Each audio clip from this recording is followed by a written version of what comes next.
water, to manage it correctly, technology is going to play a role in that, and innovation.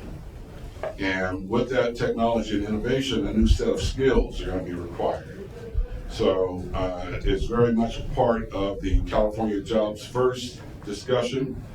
I'm not sure whether I was voluntold or I have luck, but I chair the steering committee for the LA region for California Jobs First. And they are going to be primarily responsible for identifying sustainable industries and the companies that make up those industries, and then upskilling the workforce to prepare and to keep the momentum going so that the U.S. and California and the LA economy could continue to be one of the best and greatest in the world. So with that, I would like to bring up Dee Zink. She is the general manager and you promoted me. Well, before I want to brag on you a little bit. Dee has a 35-year career in public affairs, working on complex policy issues. And I've had the pleasure of working with Dee for the last 3 years, and most recently the last few months. And she's primarily focused on water resources, environmental issues, and housing in California. Currently, she directs Metropolitan strategic initiatives related to legislative advocacy, communications, and community relations. Additionally, she helps ensure Metropolitan is recognized as an innovative and influential leader on water management issues, as well as a trusted, credible source on water policy. We depend on her greatly. Before moving to joining MWD in 2009 as manager of the district's legislative services section, Dee was the manager of governmental and legislative affairs at Coleguas Municipal Water District in Ventura County. I know I butchered the name. Callejas. There you go. I took 3 years of Spanish. So forgive me. Prior to her public service, she worked in the private sector as the executive officer and senior legislative advocate for Building Industry Association, or BIA, of Greater LA and Ventura counties, and as director of communications for East Systems, a defense contractor specializing in communications, surveillance, and navigation systems in Washington, D.C. We got something in common, a techie. Okay. So Zink is an active participant in water-related organizations and held numerous leadership positions throughout her career. She currently serves on the Advisory Council for the Public Policy Institute of California Water Policy Center and is co-chair of the Southern California Dialogue. She holds a Bachelor of Arts degree in Communications and Psychology from Virginia Tech. Dee, thank you for hosting us. Please, here's a welcome directly from you. Thank you very much. I'm the Assistant General Manager over External Affairs for Metropolitan, and it's my pleasure to invite you all here this morning for this Water Resilience Forum. I want to thank the BizFed Institute and their sister organization, the Los Angeles County Business Federation, not only for collaborating with us on the forum today, but for their ongoing work with us to help secure a reliable supply of water for Southern California. We are challenged right now with climate change. That is just a fact that we are all moving through and addressing right now. I think most of you know that Metropolitan is the wholesale water provider, the largest in the nation, that is providing roughly half of the water supplies that Southern California uses. And in that role, the water supplies that we depend on to bring to you from the Colorado River and from Northern California via the State Water Project are both challenged right now. Our Colorado River supplies are directly impacted by climate change. And while the Southwest United States is the most volatile hydrology in the nation, and we have been for many years, which has actually put us in a good position to adjust to climate change because we've been doing this for decades, what we are seeing now is unlike anything we've ever seen before. The dramatic swings that we're seeing between hot and dry years and very wet years are more significant and require a new form of infrastructure and new policies and programs in order for us to be able to adapt more quickly to these changed conditions.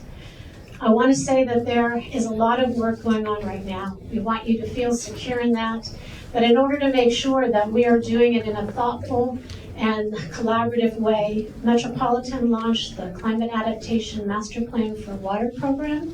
This is an initiative of our board to ensure, working with our member agencies and building off of the many years of water resource planning initiatives that we've undertaken, that we look at everything with a new lens, that we are recognizing what is happening right now with our water resources, and we are actively planning and adapting around that, ensuring that the investments that we collectively make are investments that will be meaningful and will resonate with the actual water reliability and security and resilience that you all have come to rely on.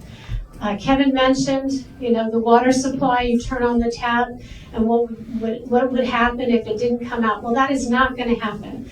I'm happy to see there's a lot of general managers of our member agencies in the audience today, and they are top of the line in the nation. We have a really strong water industry or community service agencies in Southern California that are working very, very hard to make sure that that doesn't happen. But this last drought taught us some really scary lessons. We identified some gaps in our systems and our supplies. We identified some theories or some planning models that we thought we could count on. For example, we thought that we could count on our state water project to always deliver at least 20% of our allocated supplies. We did not count on 3 successive years of under 20%, with the last 2 only 5% of what we normally would receive. That was a game changer for us. But it's a game changer that we've recognized, and we've pledged to work to not only change our system, but change the resources that we can tap into and invest in more reliability for this region. We've always said we need to make sure that we're capturing water in wet years in order to survive on it during dry years. We just thought we would have more wet years and more average years in between. And if we're going to go from wet to dry, extremely dry, and longer dry, then we need to have the infrastructure in order to do that. So we're pleased to have you here today to learn about some of the different activities that we're doing. What we're facing, because we're in it right now, requires immediate action. That means do what you can with what you have. It means adjust planning. It means conservation and investing in those things we can do right now. At the same time, we're investing in long-term reliability, real infrastructure. And we're not going to be able to do this without the support of the business community. You've been a tremendous partner to us, and we continue to rely on you as we move forward, just as we have in the last couple of weeks, trying to push a climate resilience bond to the ballot.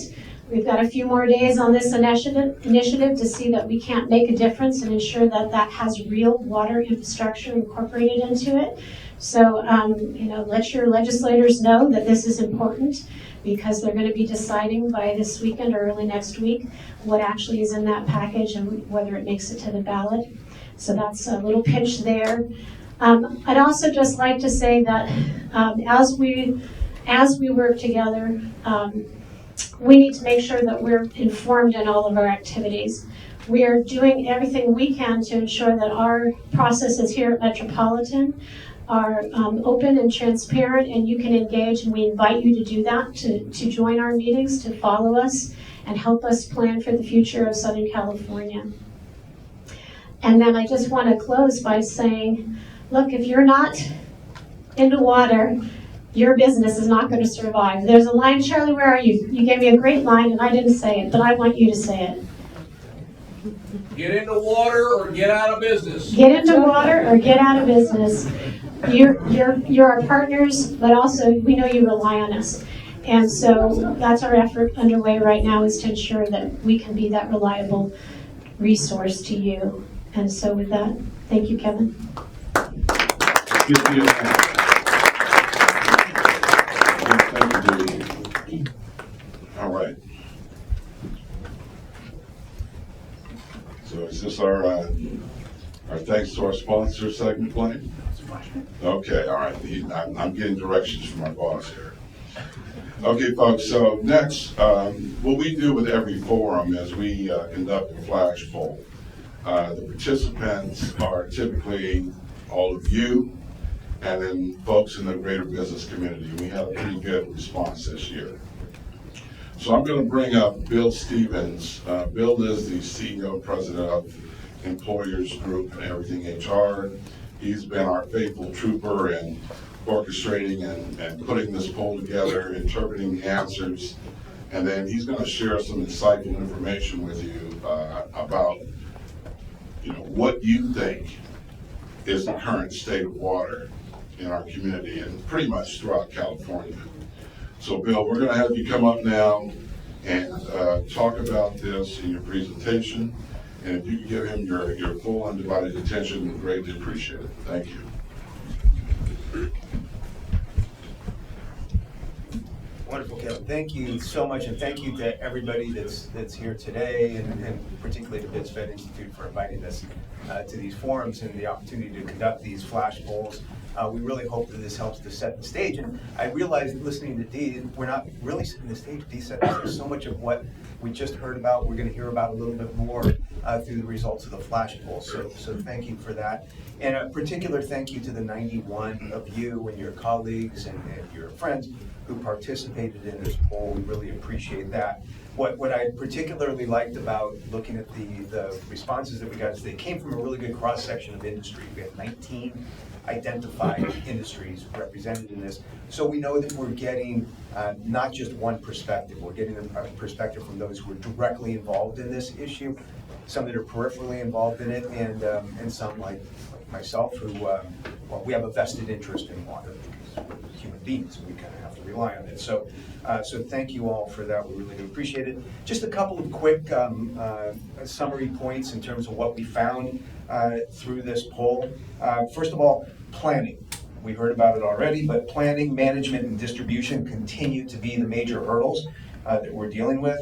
Few feel that we're better off now than we were a few years ago, in spite of everything that's gone on, and even fewer feel the problems will fix themselves.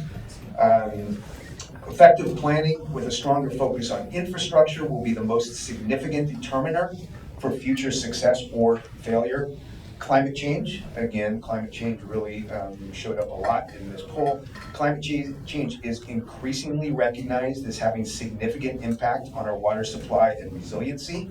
And newer approaches, many that probably should have been enacted years ago, are most likely going to lead to positive and sustainable outcomes now and moving forward.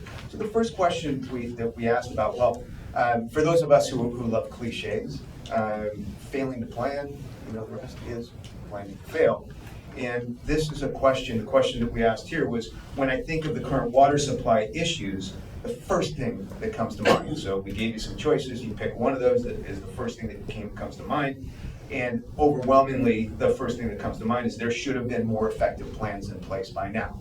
Again, we're starting to see the planning come up. This was, when we did this poll last year, in fact, this is the third year that we've done this poll. This has been the number one selection all three of those times.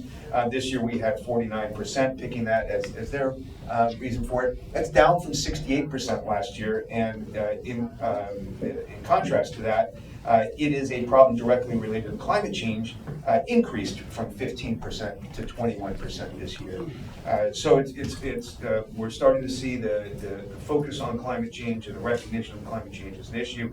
And then playing off the concept of this not being something that will fix itself, we see that very few feel that effective planning has helped out, and not many feel that the rain and the snow over the last couple of years has done much to improve our situation. But at least the good, and pretty much nobody thinks that this is cyclical and is just going to fix itself. But I guess on the positive side, nobody's panicking about it. So that was nice to see. So we know that generally, this is considered a planning issue, a failure to plan in certain respects. But what is really at the heart of it? So we asked, the question was, I believe that the root cause of our current water supply and delivery challenges can be traced to. And again, here this one actually we said pick anything that applies to you here. And insufficient focus on infrastructure and sustainable practices was overwhelmingly the top choice on this one. It's interesting that this also was the top choice last year. The top two, infrastructure, and then also misguided actions by government and public agencies was the number 2 choice last year. We see a huge increase in issues related to climate change as being identified as the root cause. This increased to 36% from 15% last year. So again, we're seeing more of a recognition of that. And then kind of in line with the focus on action by government and public agencies, we see misguided action being up there, but then we also see inaction showing up as one of the possible root causes. This year we added the choice of the natural climate of our region. And you can see that close to a quarter of our respondents identified that as one of the root causes. We did a little bit of a kind of a lightning round, a few quick statements, and we asked you to rate these statements as do you strongly agree, generally agree, you don't agree, or you're unsure. And really what we found here is that the central theme of these is we could be doing more effective planning, more effective management, more effective distribution, and more effective conservation. The first one dealt with public-private partnerships. And the statement was public-private partnerships should play a significant role in addressing water supply problems. And we can see that the vast majority agree with that. We're seeing that over 80% agree either generally or strongly agree, about half strongly agree. So again, we're in the right place for this today, but the role of public-private partnerships is something that's going to be important. I know this is going to be explored more throughout the program today. So that was more on the planning side. Also, when we look at where more effective planning possibly could have been, access to sufficient water supply will have a significant impact on our ability to expand housing. A month or so ago, we had our housing forum, and we talked a little bit about water and some of the important infrastructure issues that are necessary for this. And we see that our respondents in this poll really clearly recognize that with over 90%, almost unanimously, saying, yeah, well, we got to get our water supply issues fixed in order to be able to expand housing. Planning, management. On the management side, we do not have a water supply problem, we have a water management problem. This is kind of interesting this time around. We asked this question last year too, and the results are a little bit different this year. So I thought that was kind of interesting. Almost 2/3 are in agreement with the statement, but it's interesting. Last year, when we asked the question, we asked it a little bit differently, but it was 94% expressed that it was either a combination of the two or it was strictly a management issue. Very, very few. Only 2% suggested it was mainly a supply issue. So interesting change in that. I don't know exactly why. Maybe we'll learn a little bit more about that throughout the day today. Then this one is this was an interesting question, and this is more of an objective question versus what do you think. And I think this is going to come up throughout a little bit later in the day today too. But the statement was, everyone who needs access to safe, reliable, and affordable drinking water has it. And interesting, yes, 60% agreed with that statement, but it's interesting that close to 1/3, 60% don't agree with that statement, which we expected to see, but close to 1/3 agree and think, yeah, everybody does have access to safe, reliable, and affordable drinking water. So I don't know if we'll get a little bit of a clarification on that if our full respondents were correct or not as this goes on. Then another one, and notice there's a question mark there with we could be doing more effective conservation. And the question mark really relates to the word effective. And the statement here was effective water conservation is causing an increase in the cost of water. And it was interesting that we kind of got mixed results on this one, and even 15% who were unsure of how to do this. And obviously it's part of the irony and something we hear a lot about. If you listen to radio and some news programs and read about it, that yeah, succeeded in conserving, and now we're paying more because we did what we were asked to do. So I thought that was kind of an interesting perspective that we got on that one. Those were our kind of quick flash poll type questions. A couple other questions. We've seen that there's a lot of concern about how we plan our approach to water resiliency and how we're managing it. But we can definitely see a shared message that the consequences of inactivity are massive. They impact our economy, our growth opportunities, and our personal lives. So this being kind of a clarion call, we have to stay active on this. We have to be working really, really hard on this. And what I found interesting here is that of the choices that we provided for the question, inactivity in addressing our water supply challenges can lead to, well, of the actual choices, they've got 45% or more, up to 82%. So there is a very, very clear recognition that inactivity is not going to be suitable or sustainable for us if we're going to work to solve this issue. Interesting that there was one or two who said, yeah, it'll have minimal negative impact if we're not aggressively working on it. The final question that we asked was about what do you consider to be the most realistic long-term solutions to ongoing water supply shortages and delivery challenges. And this echoes what we heard last year as well, that it really comes down to increasing capture and storage capabilities. And the focus on that, but also focusing on incentivizing efficiency efforts and newer technologies. And again, I'm sure that we're going to hear more about that as the day goes on. It definitely indicates, we're not seeing a lot of emphasis on conservation, stricter conservation at home, stricter conservation for businesses. So we're seeing that kind of a pressure there that builds for us to be actively working hard to develop these newer technologies and improving the efficiency on that. Now, I'd like to go into detail on every one of these statements that came up here. So I think 4 seconds left to do. But we always like to have an open-ended question when we do these polls. And thank you so much. Anybody that did respond, if you see any of your statements up there, thank you very much for that. You'll receive a copy of this so you can read through this. But we asked, do you have an idea? And if so, what is your idea? And try to give us the idea in 10 words or less. So these are most, if not all, of the responses that we got. So you'll be able to look at these. I really like them. They're really, really good. And a few of them were very precise, and we got them in just 10 words or less. So do take some time, please, to look that through when you get a copy of this presentation.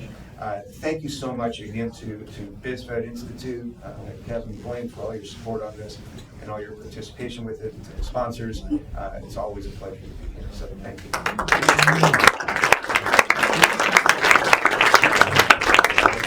So, first of all, thank you, Bill. Great presentation. While Blaine prepared us a little sponsorship recognition, I just wanted to let you know that, those opinions, those thoughts, those ideas were a reflection of the audience and those that we polled. But I think it gives us traction in terms of the panels that are going to come up to think about and maybe even discuss. So again, Bill, great job. Bill does our polls for every form that we do, kind of the hard truth in terms of what people think, but not necessarily fact. So with that said, Blaine, go ahead and please indulge us. Without our sponsors, there will be no forum.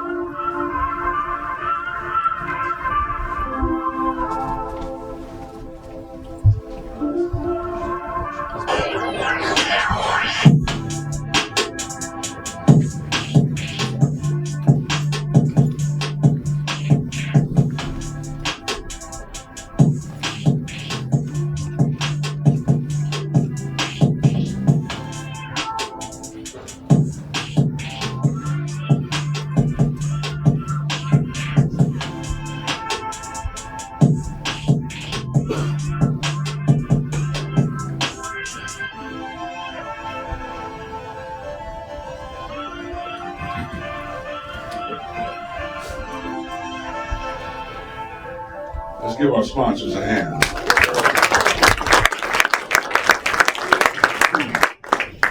Okay, folks, again, I want to thank our sponsors. They fund our work. We are a 501c3 nonprofit, and without their generosity and support, we wouldn't be able to bring these forums to the floor. Next, it's my pleasure to introduce our featured speaker and someone that's become a friend of mine, Dr. Chris Thornburg. He's the founder and CEO of Beacon Economics, one of the most influential and respected research organizations in California, serving public and private sector clients across the U.S. as well. He also served as director of the UC Riverside School of Business, Center of Economic Forecasting and Development, and was adjunct professor at the school. Oh, come on, let me have my moment. I want to brag on you. And professor at the school from 2015 to 2023. Yeah, Chris has a great personality. You're going to enjoy his presentation. All right, Thanks, Chris. Thank you very much. I appreciate it. Good morning, everyone. It's interesting. Kevin called me up, a few months ago, and he's like, "Hey, Chris, I need you to do a talk." And I'm like, "So we're going to talk about that recession that didn't happen, or maybe we're going to talk about how things have bounced back, or maybe that stock market bubble that's brewing?" He's like, "Well, no, I don't want to talk about that." And I'm like, "Well, should we talk about all the stuff going on here in California, budget deficits, and people moving out, housing, and all?" He goes, "No. Oh, what do you want to talk about?" And he said, "Water." And I'm like, "Dude, I'm an economist. Like, what are you doing to me here, right?" But Kevin likes to pull me out of my comfort zone, to say the least. And what he didn't know was I know just enough about water to be dangerous, as the case may be. But I think there's a bigger context here, which is something else that, when we start talking about water, hey, why are we talking about water? Oh, there's no drought. I live up in the hills. I got 13 inches of rain in 2 days over the winter this year, okay? And by the way, as a result of that wonderful winter, our reservoirs are full. So again, why are we here talking about it? Well, take a close look, because as you can see, they're not always full. And in fact, a couple of years ago, you could see how low those reservoirs got. And it's in 2022. We're not even 2 years away from these incredibly scary headlines about the enormous decline in land in the Central Valley. A couple of our largest reservoirs were at critically low levels. I mean, we were really on the edge of a disaster, not just 2 years ago. So we all have to appreciate that while we're okay right now, this problem hasn't gone anywhere. And the conversations need to continue about what do we do about water issues? How do we handle these kind of issues as we move forward? Now, on that basis, what I'm going to talk about is a little bit about the economics of water today, right? And on that particular basis, let's talk a little bit about the value of water, because I think that you really have to understand the value of water to understand the kind of resources we have to put in to continuing to manage it. And I don't think, people think, oh, I turn on the tap, water comes out, whatever. I don't pay much for it, whatever.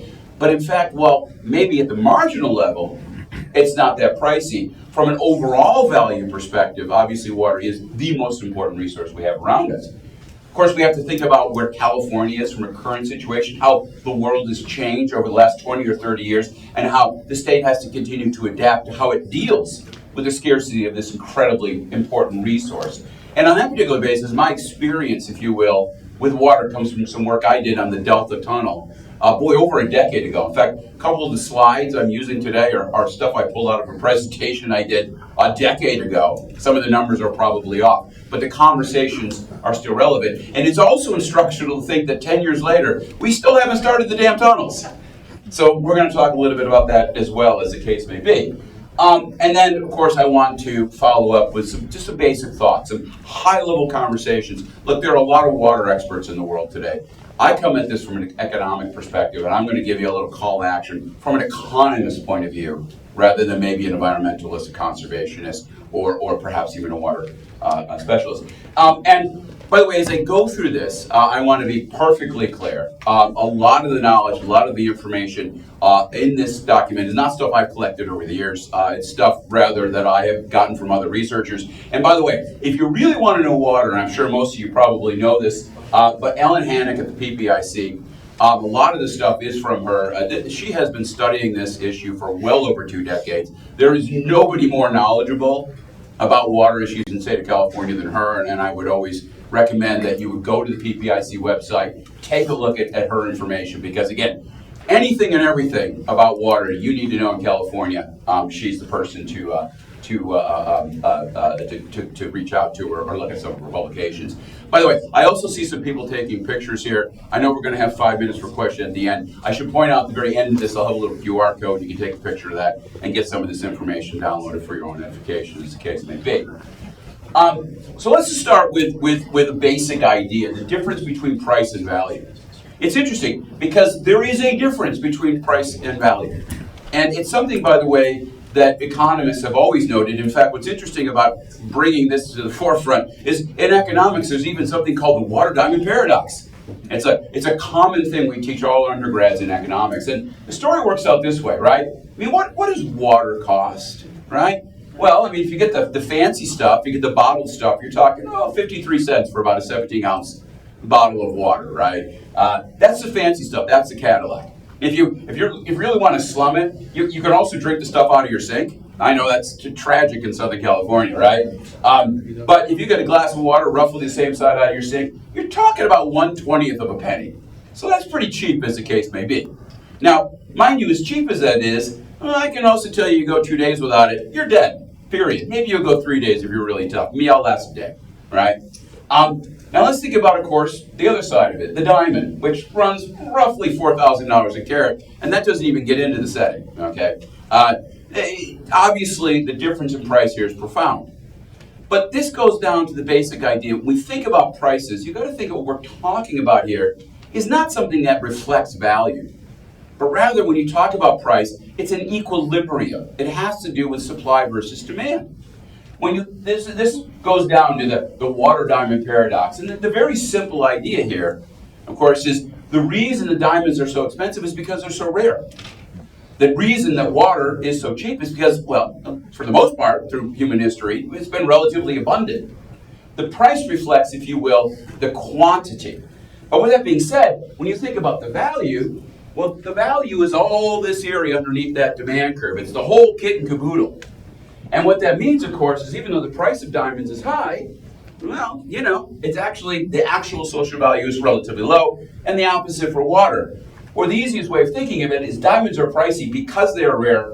Water is valuable because it is cheap. Because it is cheap, because we get to use so much of it, there is an enormous value. One of the things I want to get across to you today is what some of those values are from an overarching standpoint, rather than on that marginal standpoint. If you need to know more, just watch Chinatown. It'll all make sense. Water is a big deal. There's no doubt about it, right? Now, with that being said, how do we use water in California, as the case may be? Well, there's an enormous difference between wet years and dry years. But for the most part, a good chunk of our used water, that is to say the non-environmental water, goes to agriculture. There's no doubt about it. When you think about California, I'll get to this just a couple, well, I'll get it right now. And California, of course, is an enormous agriculture state. A lot of that water goes to those agricultural interests. So California was settled, starting in Sacramento, because, of course, it was all about ag. People came here for this phenomenal place to grow crops, and that still exists today. Just consider that we have $42 billion of value-added output in the agricultural sector in California. That's as much as the next 3 states, Iowa, Illinois, and Nebraska combined, to give you some sense of it. We are an agricultural powerhouse, there's little doubt about it. And of course, agricultural employs well over 400,000 people in the state of California. It also, of course, has a lot to do with our exports and our big exports. You can see some of the numbers here. Really $22 billion of exports coming out of California. Fruits, nuts, dairy products being top of the list overall in terms of those value products. So obviously a very big deal. Now another part of the usage, a smaller part, goes to urban. And when you think about urban, there's a lot of different ways it gets used. You obviously have the basic industrial stuff. Now industrial, of course, has a wide-ranging sort of implication. You can have very low water usage in industrial. You think about my office, the amount of water we use depends on how much coffee we drink in the morning and how many times we have to run to the little boys' room afterwards as a result of that. That's about it. But then, of course, it goes all the way up to the other extreme. Things like, for example, microchips. Microchips is an insanely water-intensive production process. We also know the importance of chips today. A lot of the chip factories that are being built around the United States are being built places where there's lots of energy and lots of water available because of that situation. You can also think about things like beer. Apparently, it takes like 9 gallons of water to make 1 gallon of beer, right? And again, that's so parts of that water we can clearly see, and some of the energy and mining stuff as well. We have the public part, where we're talking about parks and landscaping and various sorts of public facilities. The residential. Residential, of course, is a huge part of it. 2/3 of all urban water consumption just goes to people's homes.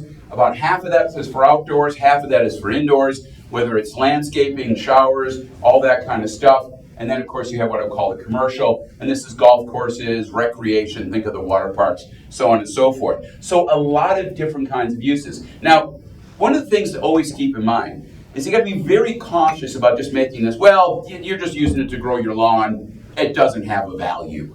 Well, that's not quite true.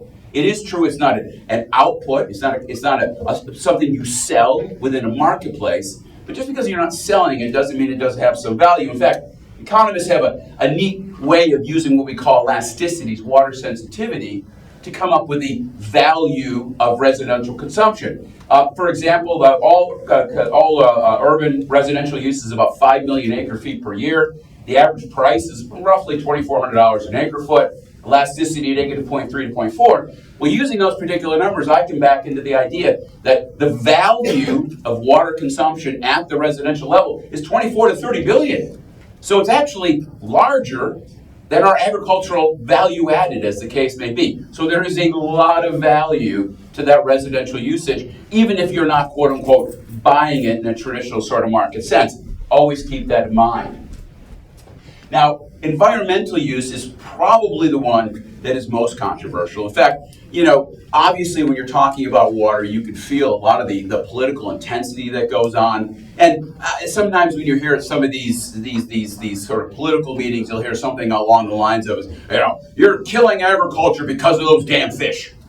As if somehow or other those damn fish is the entire use of course, environmental water. Well, that's not at all, okay? Yes, there are the pure environmental needs, wetlands, wildlife, species preservation.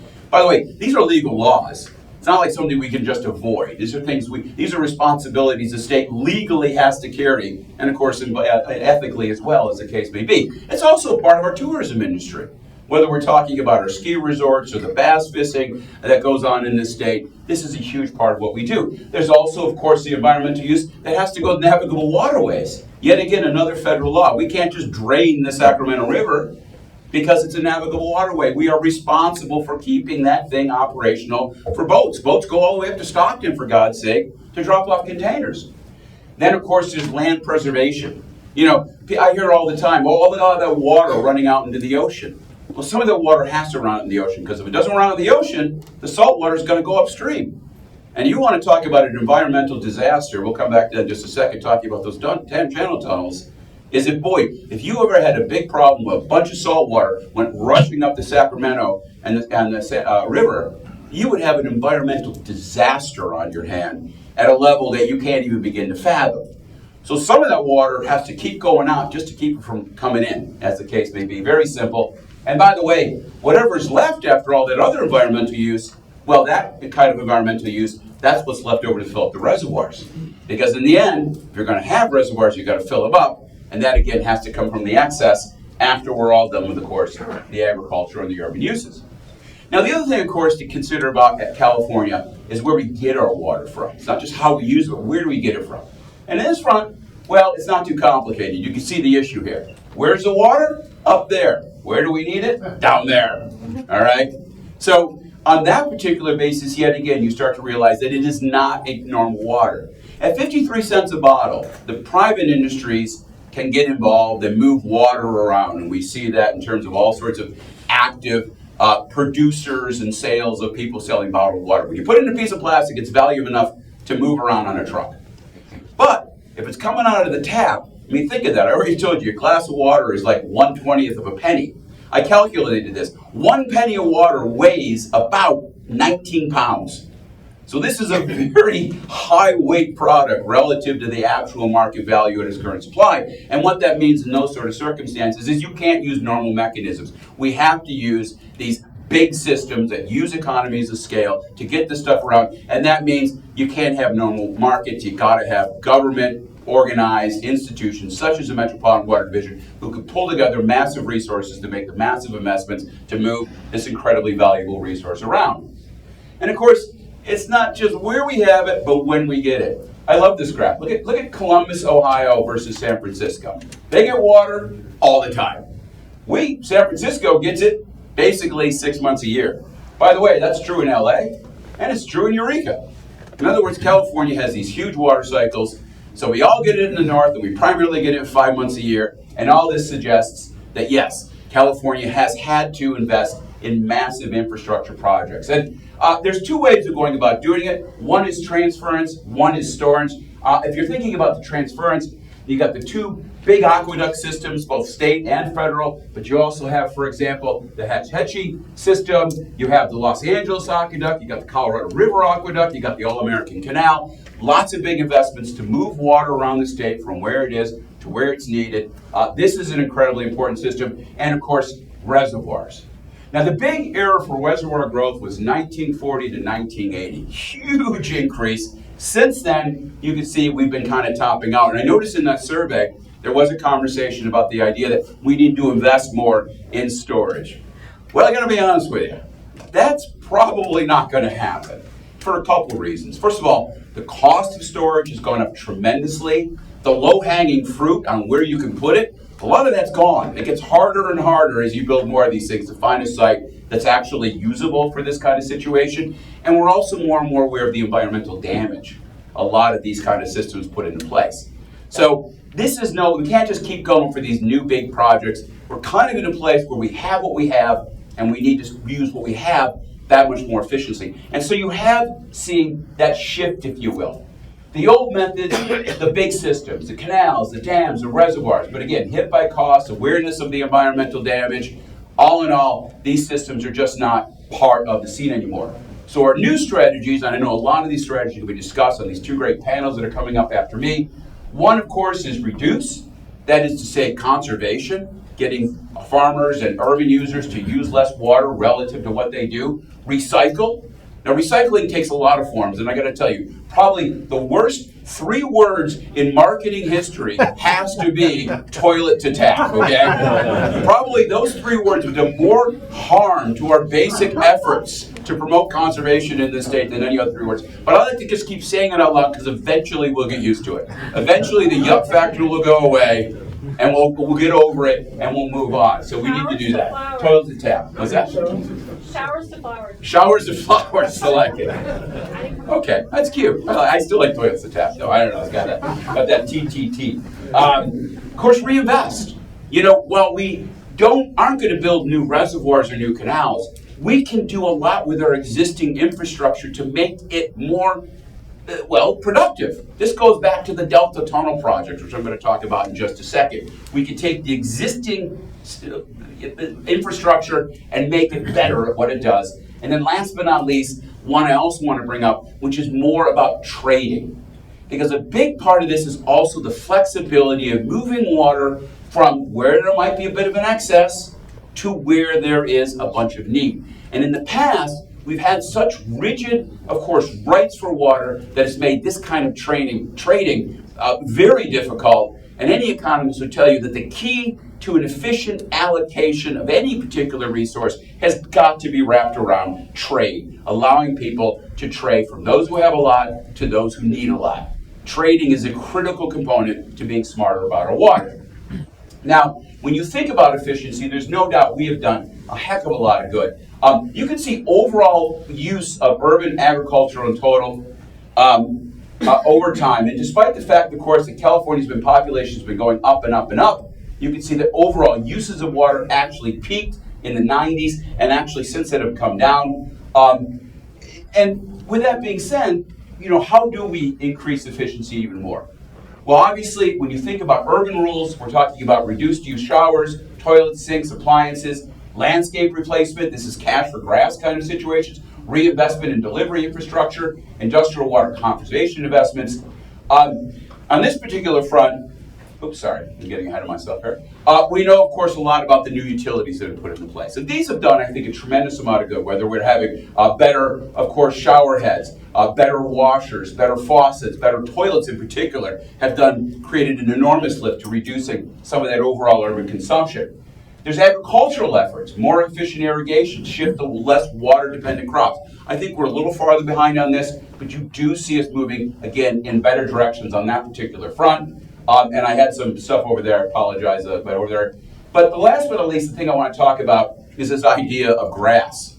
Because it is interesting for me that how much we use externally. And people do like their lawns, there's no doubt about it. But there are other ways to do it. And, you know, in particular, when you're looking through some of the places, Denver, Sonoma, Irvine, these places that have put in replacing grass with other types of things, where they've done this cash for grass, enormous gains. Again, big lifts in terms of how much water how much money they've saved versus really how much cost by just getting people to not have grass out there. The Cash for Gas program. And Las Vegas, well, you want to look at a place that has done this better than anybody else, absolutely Las Vegas. They have reduced their consumption dramatically, largely getting rid of lawns, and candidly, the city's much better off doing it. Again, we can look out in the state to see overall gains. Overall, what it means, of course, big reduction in overall per capita water usage. You can see the big declines. We've done very good, particularly in the inland regions, which hotter, they need more water. Those kind of efforts go much farther in those inland regions. You can see the enormous gains. So I think we've done very, very good on this particular front. In terms of water reuse, 1977, almost none, 184,000 acre feet. Now we're getting close to 1 million, but there's a lot more to go on this particular front. And on this front, this is an old data. This goes back to my old stuff.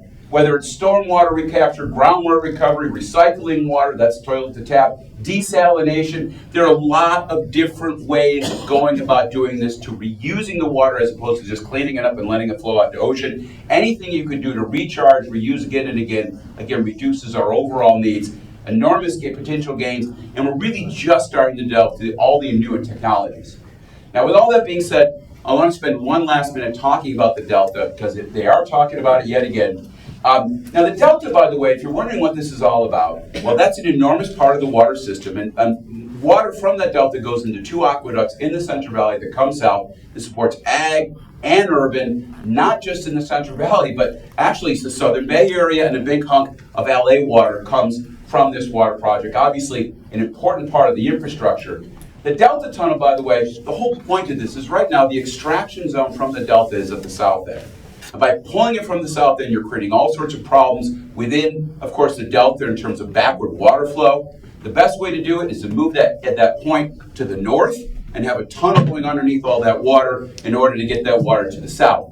Now, the value here is plentiful. Yes, what it does is by reducing the access from the south, you can make more water available for those tunnels, as the case may be. But it also reduces pollutants and invasive species. It's going to allow for overall better management of those fish, different fish species.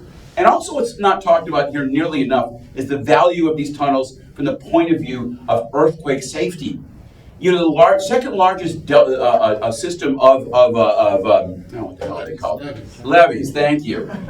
You're making me nervous. Give me a second.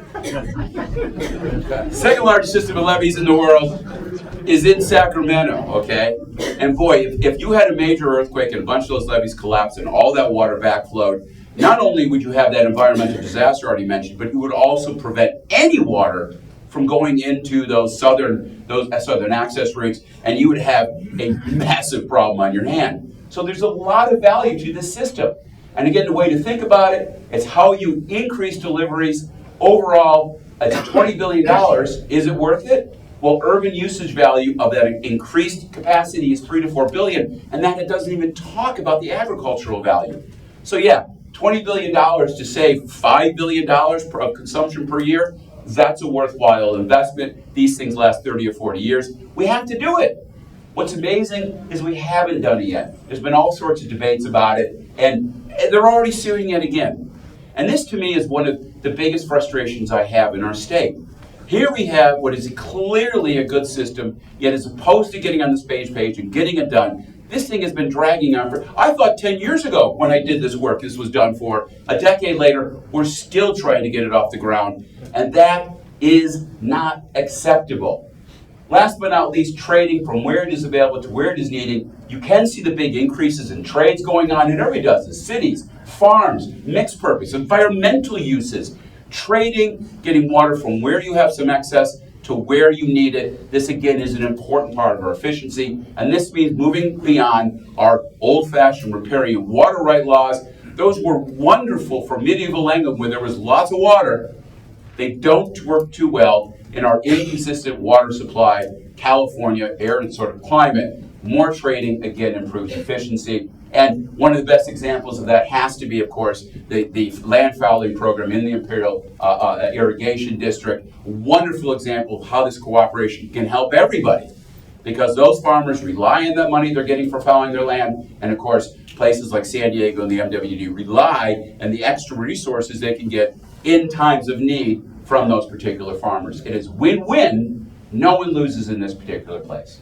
So if I had to wrap it all up, the West still has a water problem. Even if we're good right now, we know the droughts are getting worse and worse. We're going to have more of these in the future. And you know, you have to think about it. We got this close to a disaster last time. It is not something you can just ignore. We must clarify our water rights. This dirty little secret, there are more water rights in California than there is water. And some water doesn't have rights attached to it. We have to get to a clear system. And I'm not suggesting we take water rights away. We need to clarify them. We need to firm up ownership, but then we need to make them more fungible, more tradable, allow systems that allow us to move water around from, again, who needs it, from who has it to who needs it. We need to continue to invest in our existing systems. Yes, we can fix our canals. Another big win story, was lining the American Canal, which was an enormous lift overall for Southern California. We need more investment in reuse, and most important, we need to find better funding sources. And that brings me to my very last point, my plea to be economic. And yet again, I continue to look at the bureaucratic rules which I think prevent common sense things. For example, the best way of promoting conservation is not rules, it's price. But ask water agencies. They don't have control over price. You can't raise price in a drought the way you should. We need to, again, relax those kind of things. Use the price mechanism, because when you use the price mechanism, you get people to find the cheapest ways of conserving, whether it's cheapest from their particular taste or cheapest from a technology standpoint. Over and over, we have found that when you use rules, yes, you kind of solve the problem, but you create more problems. If you want to reduce the law of unintended consequences, use the price system, which means using more markets to make these things happen. And with that, I'm going to shut up. Hopefully that laid the ground for the rest of today. I don't want to take too long. Kevin, you want to just move on to the next? Yeah, you good? All right. Two or three questions you can hammer me on things if there's anything. Yes, ma'am. What do you see the value overall of groundwater recharge in supporting water supply? Well, again, the idea of groundwater recharge is recycling it, right? Look, you get water, whether it's coming out of a sewer or coming off of some agricultural runoff or coming out of an industrial process. You can clean it up, throw it into the Santa Ana River, or let it run off to the ocean. We need a little of that. It's good for the Santa Ana River, but there's only X amount you need. If there's more, take that, stuff it into the ground. The ground not only cleans it even better, but again, it recharges and allows us to use that water again and again and again, as opposed to waiting for it to run out to the ocean, get sucked up to the sky, and hopefully fall on Mammoth Ski Resort so I can have a great ski season next year. I love that process works too, but again, it's also better to short circuit that and put it right back into the ground immediately. Makes complete sense. So more and more on that particular front is necessary. And it needs investments and technology. So there's money there. Yes, sir. The thoughts about the regulation. The State Public Utilities Commission regulates energy companies, Yeah. utility companies. Yeah. But I don't know that the Water Commission regulates water agencies the same way. Yeah, it's a different kind of system, and it all goes to the history of water rights. I mean, again, you have to go back to medieval England to see the common law version of this arising. That worked great in that very wet environment of medieval England. Doesn't serve so well in a Southwest that has a growing population. One of the graphs I grazed over was, remember, it's not just us using the water in the Southwest. For example, in the last 25 years, California has added about 5 million people to its population, but the states around us, Arizona, Nevada, Utah, Colorado, New Mexico, they've added 6.5 million people. So we have to continue to be smarter about using water. We're losing some of our access to the Colorado River water yet again. It means we got to be smarter about things. We have to take a step back from that rules-based approach and go to a market-based approach. They used rules back then because markets weren't efficient. It was the medieval times. Today, we have the technology, we have the electronic systems, we have the tracking mechanisms. We can have an efficient market, but yeah, that means going in and changing the rules.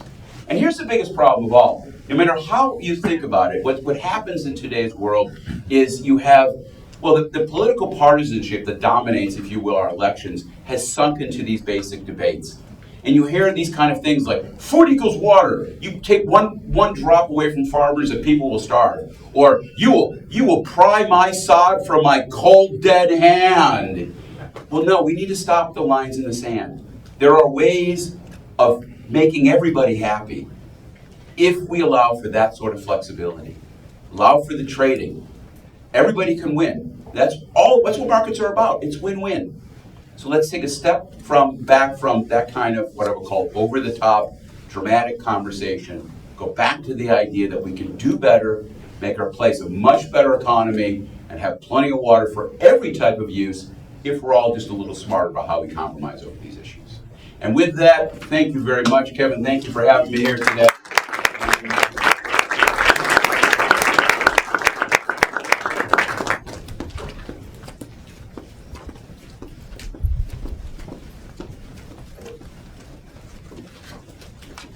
Let's give Chris another round of applause.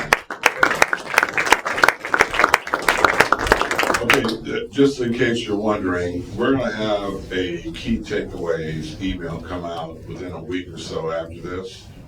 So great to take notes, but also we got you covered in case you miss a few. All right. Next, ladies and gentlemen, we're going to call up our first panel. I want to introduce our moderator, who will then, in turn, allow each of his panelists to introduce themselves. We'll give about 2 or 3 minutes, and they're going to get into the discussion. So our moderator is Clint Olivier. Clint is the president and CEO of BizFed Central Valley, and he is going to really give us and lead us in the discussion around agricultural and urban partnerships. Clint's a former city council member, and he was elected just a little while ago, 2010. But at the end of the day, he serves, his past includes serving a district of about 70,000 people in California's 5th largest city, Fresno. So he's made hundreds of decisions concerning Fresno's $1 billion plus budget, and I think he's incredibly qualified to lead this discussion. During his time in office, Clint used his extensive knowledge of public and private partnerships and media relations to lead the charge on numerous local and statewide issues and public policy. So, Clint, why don't you come on up? Thank you. And we're going to have you either, since you have a panel before, you can sit there, or you can leave from the podium. It's your call. Okay. Thank you all very much for being here. I want to first thank Kevin Harbour of BizFed Institute. You're the rock of that organization. Thank you for all the good work you do. Thank you to BizFed Institute staff for putting this together. Thank you to everybody down here at LA BizFed. You know, the genesis of how Central Valley, so why do we go from LA BizFed and when they decided 7-8 years ago to expand, why didn't they do San Diego or Orange County or have a BizFed Bay Area? Chris, thank you for your presentation. Well, the answer is that the folks who started BizFed, when they wanted to try doing a spin-off organization, a franchise, if you will, a lot of the stakeholders in LA had roots in the Central Valley, and they said, you know what? Why don't we try to do a whole region? Why don't we do Central Valley, which encompasses everything from the Grapevine, includes Bakersfield, Kings County, Tulare County, Fresno County, Bakersfield, Fresno, and points north, really. We'll get them set up and let them run with it. This was about 7 years ago. Now we have about 80 members representing 30,000 individual businesses and 300,000 workers and their families in the Central Valley. But you know, I'm originally from Huntington Beach. I'm an Orange County guy. I'm born and raised in Orange County. And then my career took me to Bakersfield, where I lived and worked for 4 years as a newscaster. And then it took me to Fresno, where I lived and worked for 4 years as a newscaster. And then I ran for the city council, and I did 8 years before terming out of the Fresno City Council. And then I came over to BizFed. But what I've learned is here in Southern California, for a lot of suburban kids, and a lot of adults as well, and we in this room know this. Somebody said earlier, you turn on the water and it comes out, and that's what you know. But really in the Central Valley, there is a mood among folks in agriculture, a mood among folks in water, that we are being singled out. A mood in the Central Valley among our oil workers and our oil industry, which employs hundreds of thousands of people downstream from oil.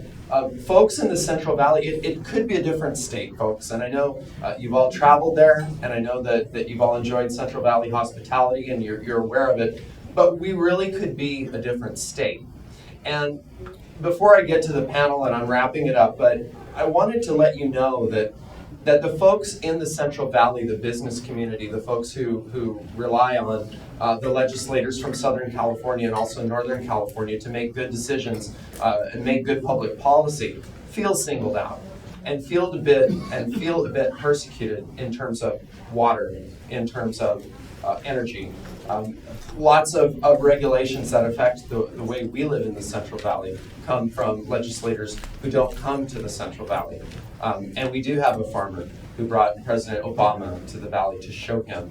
And his farm is open, and other farms are open to lawmakers to come out and learn and see. And we saw from Christopher's slide that the agricultural uses dwarf the urban uses. So my panel, I was so excited to get at expanding urban and agricultural partnerships. It's so critical, and there is so much investment from folks in the Central Valley to be a part of the solution and solve this problem. So with that, thank you for having me, Kevin, and thank you also for being a part of this, because it is so critical.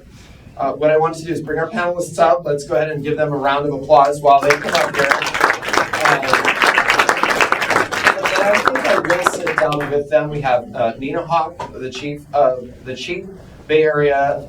Bay Delta Resources, and we have Mike Wade, and we have William Bordeaux from Harris Farms. I will briefly read their bios very quickly, and then we'll get into the questions and answers. And I want to facilitate a discussion, so it won't be question. These three folks have known each other for a long time. They've collaborated, they've worked together, and I think that it might be very positive for us all to hear a discussion as opposed to just asking questions today because of their familiarity with one another. Quickly to their bios, and I want to start with Nina. Nina Hawk is Bay Delta Initiatives Group Manager, Chief of Bay Delta Resources for the Metropolitan Water District of Southern California.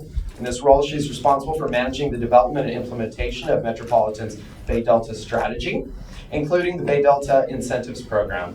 Hawk joined Metropolitan in 2020 as the Bay Delta Incentives Policy Manager to provide strategic oversight on Bay Delta programs and projects. She also has represented Metropolitan's interests on issues such as Delta Conveyance Program, voluntary agreements, sites, reservoir, yes, and major statewide Bay Delta policy forums. So let's welcome Nina, please. Our second panelist is William Bordeaux, who's been active in BizFed as well, and I was very happy to invite him to come down. William is Executive Vice President of Harris Farms, owner of Bordeaux Farms, Director of the Westlands Water District, Director of American Pistachio Growers, and Chairman of the Valley Future Foundation. He's been around farming his entire life, currently works for Harris Farms, overseeing 20,000 acres of diversified crops. He has become involved in many local organizations and currently serves as the Vice Chair of the San Luis and Delta Mendota Water Authority, Chair of the California Water Alliance, Chair of San Joaquin Valley Sun, Director of the Westlands Water District, and a board member of the Fresno State Agricultural Foundation. If you could give well a round of applause. And Mike Wade currently serves as the Executive Director of the California Farm Water Coalition, where he has devoted over 20 years to advocating for the needs of farmers and advancing California agriculture. His extensive background is policy, communications, and management, has been a great support to farmers. Prior to his role at CFWC, Wade served as Executive Director of the Merced County Farm Bureau for 11 years and Program Director of the California Farm Bureau Foundation for 2.5 years. So let's welcome Mike. As part of the discussion that we're going to have, I think that part of what BizFed does and BizFed Institute brings to folks is up-to-the-minute intel and what is happening now. So, I mean, you can take a minute to do an opening statement, but if you could finish your opening statement with answering the question, what are you working on right now in terms of expanding urban and agricultural partnership? So, Mike, you want to go first?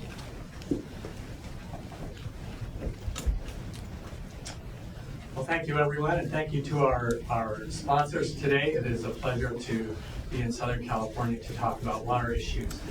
Agriculture is a big part of California. It has been going back to prior to the founding of our state. Agriculture does use a lot of water, but we produce a lot of food. And I think, as Mr. Harbour said in his introductory statement, we don't think about water because it's there, it's available. And we're in a place in California and truly across the country where we don't think about food because it's there. It's consistent. We can go to the grocery store and find what we want. Agriculture is big. In 2022, it was a $59 billion industry. We employ over 400,000 people. But the farm economy does not really reflect those large numbers. It's difficult farming. There are a lot of problems in terms of costs, in terms of higher interest rates, the availability of labor. And so farmers do struggle to keep the process going, to keep food in the stores. What we're doing to improve that situation is to reach out and generate partnerships and work with folks in urban areas, to work with other water users and water suppliers. There's a marvelous partnership between Metropolitan Water District, San Diego County Water Authority, Coachella Valley Water District, and the Imperial Valley. The farmers in the Imperial Valley, with investments from urban areas, are saving over 500,000 acre-feet a year for water supply transfers to our urban areas. So I think it's partnerships like that that are helping stretch our water supplies and keeping farmers in business, producing the food that we buy at the store for our families. William. Well, for at least the last 10 years, I understood the importance and the symbiotic relationship that the farmers in the San Joaquin Valley have with our neighbors to the south. And so I've come and toured their facilities. I've even drinking some of the water that was totally at the tap. I have spent time with directors. I've brought directors to the farm so they can build a better understanding of all the challenges and the difficulty, not just water, that's associated with growing safe, affordable, nutritious food in abundance. And so this is something that I take very seriously. I've spent a lot of time with Nina, even before she was with Metropolitan Water District. She was previously with the Santa Clara Valley Water District, so I worked with those individuals as well, recognizing the importance of relationships. Recently, I'm very proud of a MOU that Westlands Water District has signed with Metropolitan Water District to find ways that we can work together. And I'll let Nina. Very good, thank you. It's a pleasure to be here this morning. A couple of things I want to speak to specifically have to do with maybe a little bit of Metropolitan's history and what has worked for us, because that really is vital to understand the partnerships and the work we're doing today, which I hope we get to share some of the great work that's taking place, especially in the Central Valley. But for Metropolitan, we have two major imported water supplies, which many of you may know about, but they are the Colorado River and the Sacramento River. They make up about 40% of the water supply for Southern California. So that's 19 million people that depend on these two major river systems. Colorado River is a little different than the Sacramento River, and I do want to draw out a little bit of that distinction as we go through today's discussions. The Colorado River specifically is a river that we've had great opportunity to have access to water for many years. However, in the late 1990s and early 2000s, there was a structural issue that shifted where Arizona and Nevada needed a little extra water, of which they had priority to. So that actually drove Metropolitan to work very closely with our irrigation partners on the Colorado.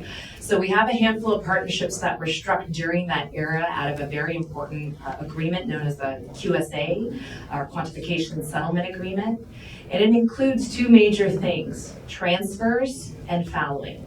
And I will say fallowing in the Central Valley is not a word we like to use as much, but it's used quite a bit in the Colorado side. And that is where they're able to allow for the use or transfer of water coming to Metropolitan, so an urban partner. So the ags are then foregoing their water use. In return, we're having a benefit to make up some of the differential on water that was lost during that time. On the Sacramento side, it's a little different. We have had a very different hydrology that has impacted that water supply over the years, and now more than ever, and I think Dee highlighted it in her opening remarks, we have significant swings that we're seeing on that system. They basically are taking the largest reservoir in the state of California, which is our snowpack, and reducing it. With those higher temperatures associated with climate change, you're going to see way more rain. You're going to see less snow, which is a really important reservoir for us. A lot of people don't think of it that way. But it allows us essentially to see that that change in hydrology means we have to think differently and more innovative on the Sacramento side. So thinking about the importance of those two imported water supplies, we've had some longstanding partnerships in the Central Valley on groundwater banking that have actually been very fruitful over the years. We have 3 major groundwater banking opportunities, and what that means is Metropolitan puts its excess water during times of availability into Central Valley groundwater basins, and then when we need it during drought, it's available for us to be able to take it out.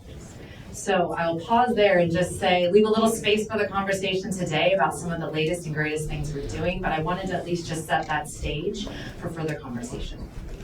Thank you all. When you drive up the 99 freeway and you're going to Sacramento from LA, you don't take the 5, you drive up the 99. Many times you see the posters and the billboards that are up that some farmers have placed, and one of them, some of them say billboard dams. Some of them blame Gavin Newsom and the local congressmen that represent those areas. Some of them say this is a government-caused drought. Open the taps for us. This is what you see on your drive through Central Valley. So in terms of expanding on urban and agricultural partnerships, is there first a disconnect between some growers and farmers and others who are advocating for conservation and new ways forward? Can you put your finger on that disconnect and then talk about how it can be overcome? And then we'll start. Well, my family farmed for about 40 years in the San Joaquin Valley, and water supply was always a really important part of our farming operation. Water's not cheap, and so we made every effort to use efficient sprinklers at the time and to use high efficiency pumps and to make sure that the cost that was going into our water supply was at a minimum to help keep our farm productive and profitable.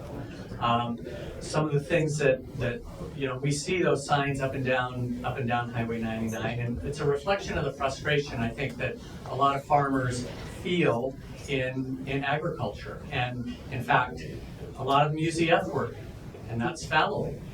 And the fallowing word, often comes as a result, not as a voluntary effort or a partnership that Nina's talking about that are very positive, but as a result of just insufficient water supply and having to fallow farmland and not be able to be productive that generations prior had.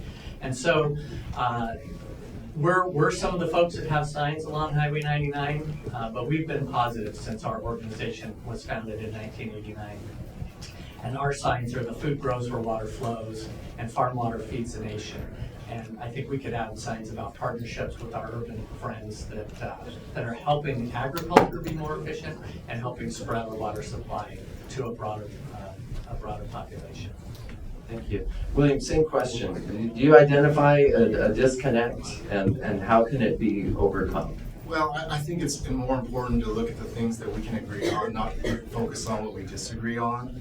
And I know that the people where I live and the people that I work with, we recognize the importance of the environment. And we want to make sure that the Delta is healthy. But we also believe that there's ways that you can do that. If you don't just look at flow only, if we're just going to look at flow only, I don't think that solves anything. I think we need to work on habitats. I think we need to make sure that we have adaptive management, that we're using sound science, that all these things that we're capable of. And I think there's a recognition in the Valley that we need to focus on this. We need to make sure the environment succeeds. But that can't be at the expense of our domestic food supply capability. It's critically important that we have a domestic food supply. I was a Marine, I am a Marine, and if you cut off someone's supply lines, they become vulnerable.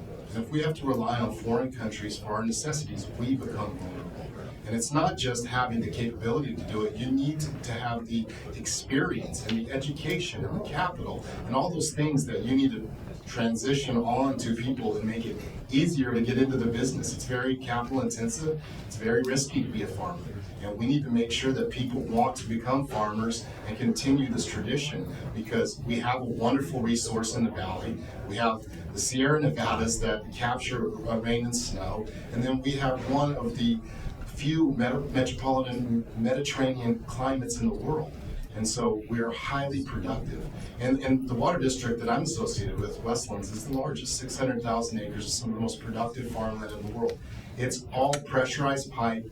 90% of the district is drip irrigation. We do use some sprinklers for germination. And I'm germinating some carrots right now.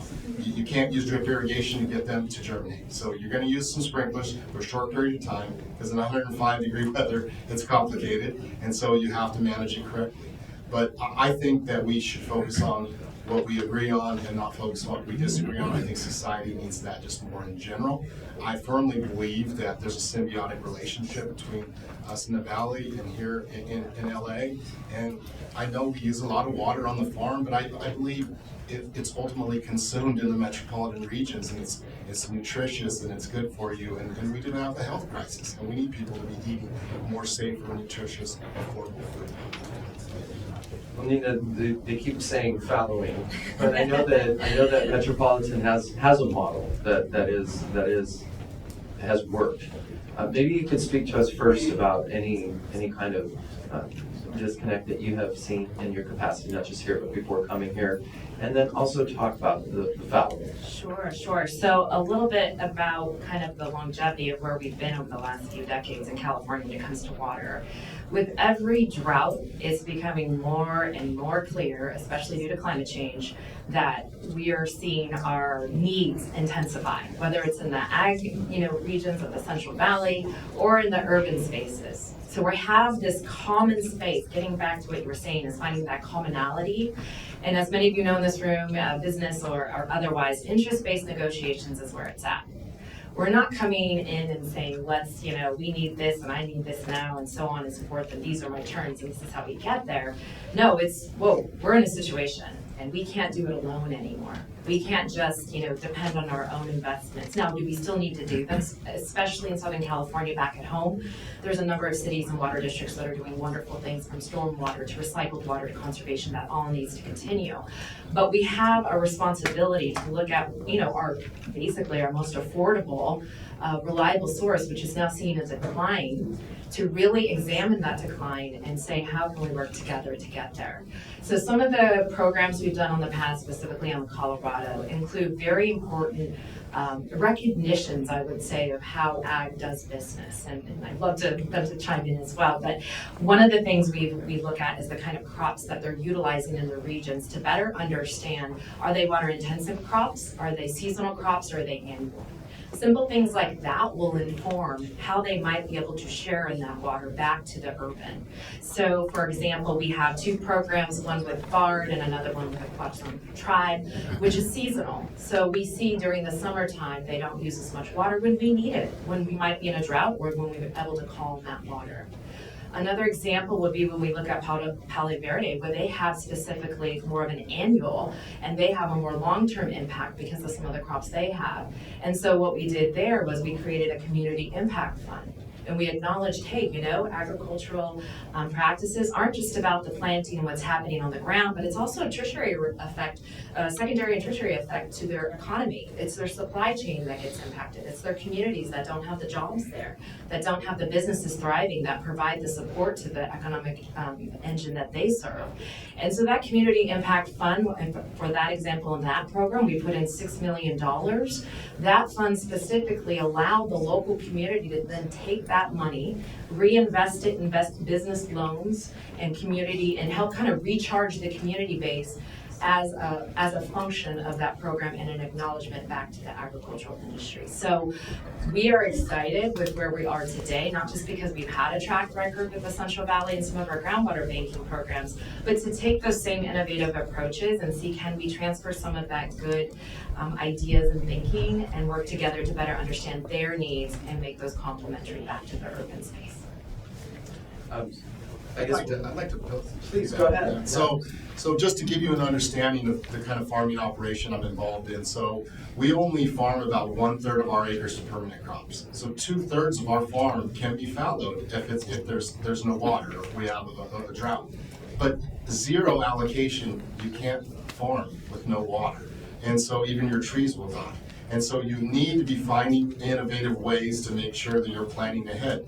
And so one of the first things I did when I went to work for Mr. Harris is I convinced him to buy into semi-tropic water bank. And it was expensive at the time. And I said, I hope it's one of the worst investments we ever made, because if we have plenty of water, then everything else works out. But unfortunately, it became a very valuable asset of ours.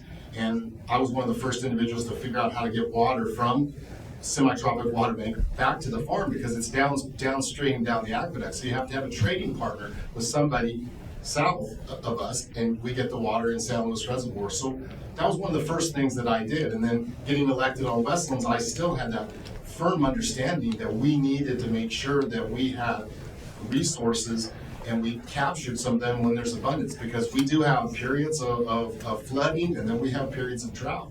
And so, for instance, this year, Westlands was able to capture just under 400,000 acre-feet of water through groundwater recharge.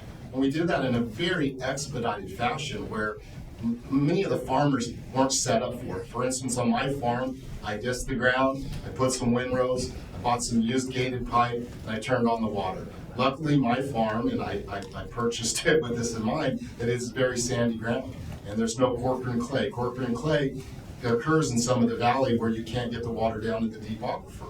Well, my farm is blessed with not having Corcoran clay, so I was able to recharge it very easily. The water wouldn't even make it across my fields. It would go into the ground almost just out of the gated pipe. And so I ran that all winter. And so farmers like me and others in Westlands were able to capture a tremendous amount of water. And we think that we can work with people like Metropolitan Water District to find some ways. I'm one of the believers that I think there is some surface water storage that we still need to build. I think Shasta Reservoir needs to be raised. I think it really benefits the environment through cold pools and will free up water for everybody, and it's very cost effective. And there's other surface water. But groundwater is another storage opportunity, and I think the magnitude of that pales our surface storage capability. And so we need to harness our groundwater. We need to incentivize groundwater. Like at Westlands, we had incentive programs this year to incentivize groundwater. Westlands would provide the water in some instances and pay you $100 an acre foot. Well, the cost of that water in a dry year is going to be very valuable for all of our constituents. And so we were planning ahead. And so those are just some of the things that I think farmers are doing. We also are looking at all of the things that we plant. We breed them so they can be drought tolerant. One of the biggest things on my farm are pistachios. They're extremely drought tolerant. You don't even have to water them. They don't die. They just don't produce. And so if you want to have a crop, you need to provide water to them. And it's a good stored value, because you capture that water in that pistachio. It's highly nutritious. It's good for a variety of things. It increases your metabolism. It's good for diabetes, on and on and on. There's studies that are, some of the things that we grow are extremely good for you. but that they capture that water and store that water, and you can ship it, and it doesn't go bad. And so there's lots of things we're doing on the farm to make sure that we are addressing droughts, and it's just not just drip irrigation, which we've spent billions on that as well. My question for Mike is this. We have seen the billboards and the signs, and we have we heard in Christopher's presentation that he made this morning talking about the old way, which is constructing massive pieces of infrastructure, and the new ways, which include recycling and conservation and making toilet to tap and these kinds of things. But has the leadership of the state of California for generations failed by not providing a new dam, by not providing a major piece of water infrastructure? And is it because, and we've heard it, I've heard it in the news, and just living in the Central Valley and being involved in politics there, well, our delegation isn't big enough. We've got 6 assembly members and state senators. Our delegation is not big enough. This is a failure of the Bay Area and the representatives from the Southern California to provide us with this massive water infrastructure that our farmers need. So my question for you is, where was the breakdown, and will we ever see that, or are we never going to see it again? We have a high-speed rail that's coming, and it runs between, I think, a town called Shafter and Merced, and it will probably not be running for another 10 years or more. But we don't have a dam. So what is the answer? Well, I think there's always a positive in every story. And when we look at Dr. Thornburg's slide showing the development of surface storage over the years and how we had this huge 1940s to 1960s period of construction.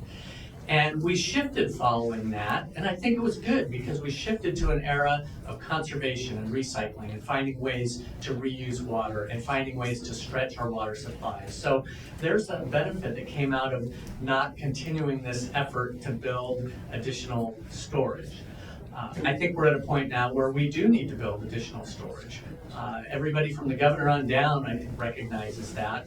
And there are some opportunities that William mentioned with Shasta. Sites Reservoir northwest of Sacramento is a new surface storage project that will probably start construction in 2026.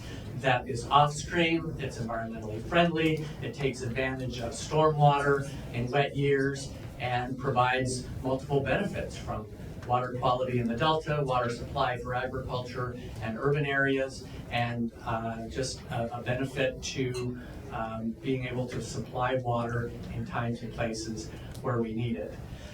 But from agriculture's perspective, when we look at kind of the macro, and farmers are not just in the business of growing food just for this because it's something fun to do. I mean, there's a lot of, all of this, the water used to grow farm water, used to grow food, doesn't stay on the farm. William mentioned it ends up in the grocery stores. But what we're seeing is a transition over time where we're being more and more dependent on foreign produced food because we've not developed agriculture or have the resources to grow as much as we could in the areas that are some of the most fertile lands anywhere in the world. Fresh fruit imports have doubled since 1980. Fresh vegetable imports have quadrupled since 1980. Now, about how does that serve as a risk to consumers? About 2 weeks ago, there was an issue with inspectors in Mexico inspecting avocados. And the Department of Agriculture stopped Mexican avocado imports. Now, we think, oh no, guacamole or something.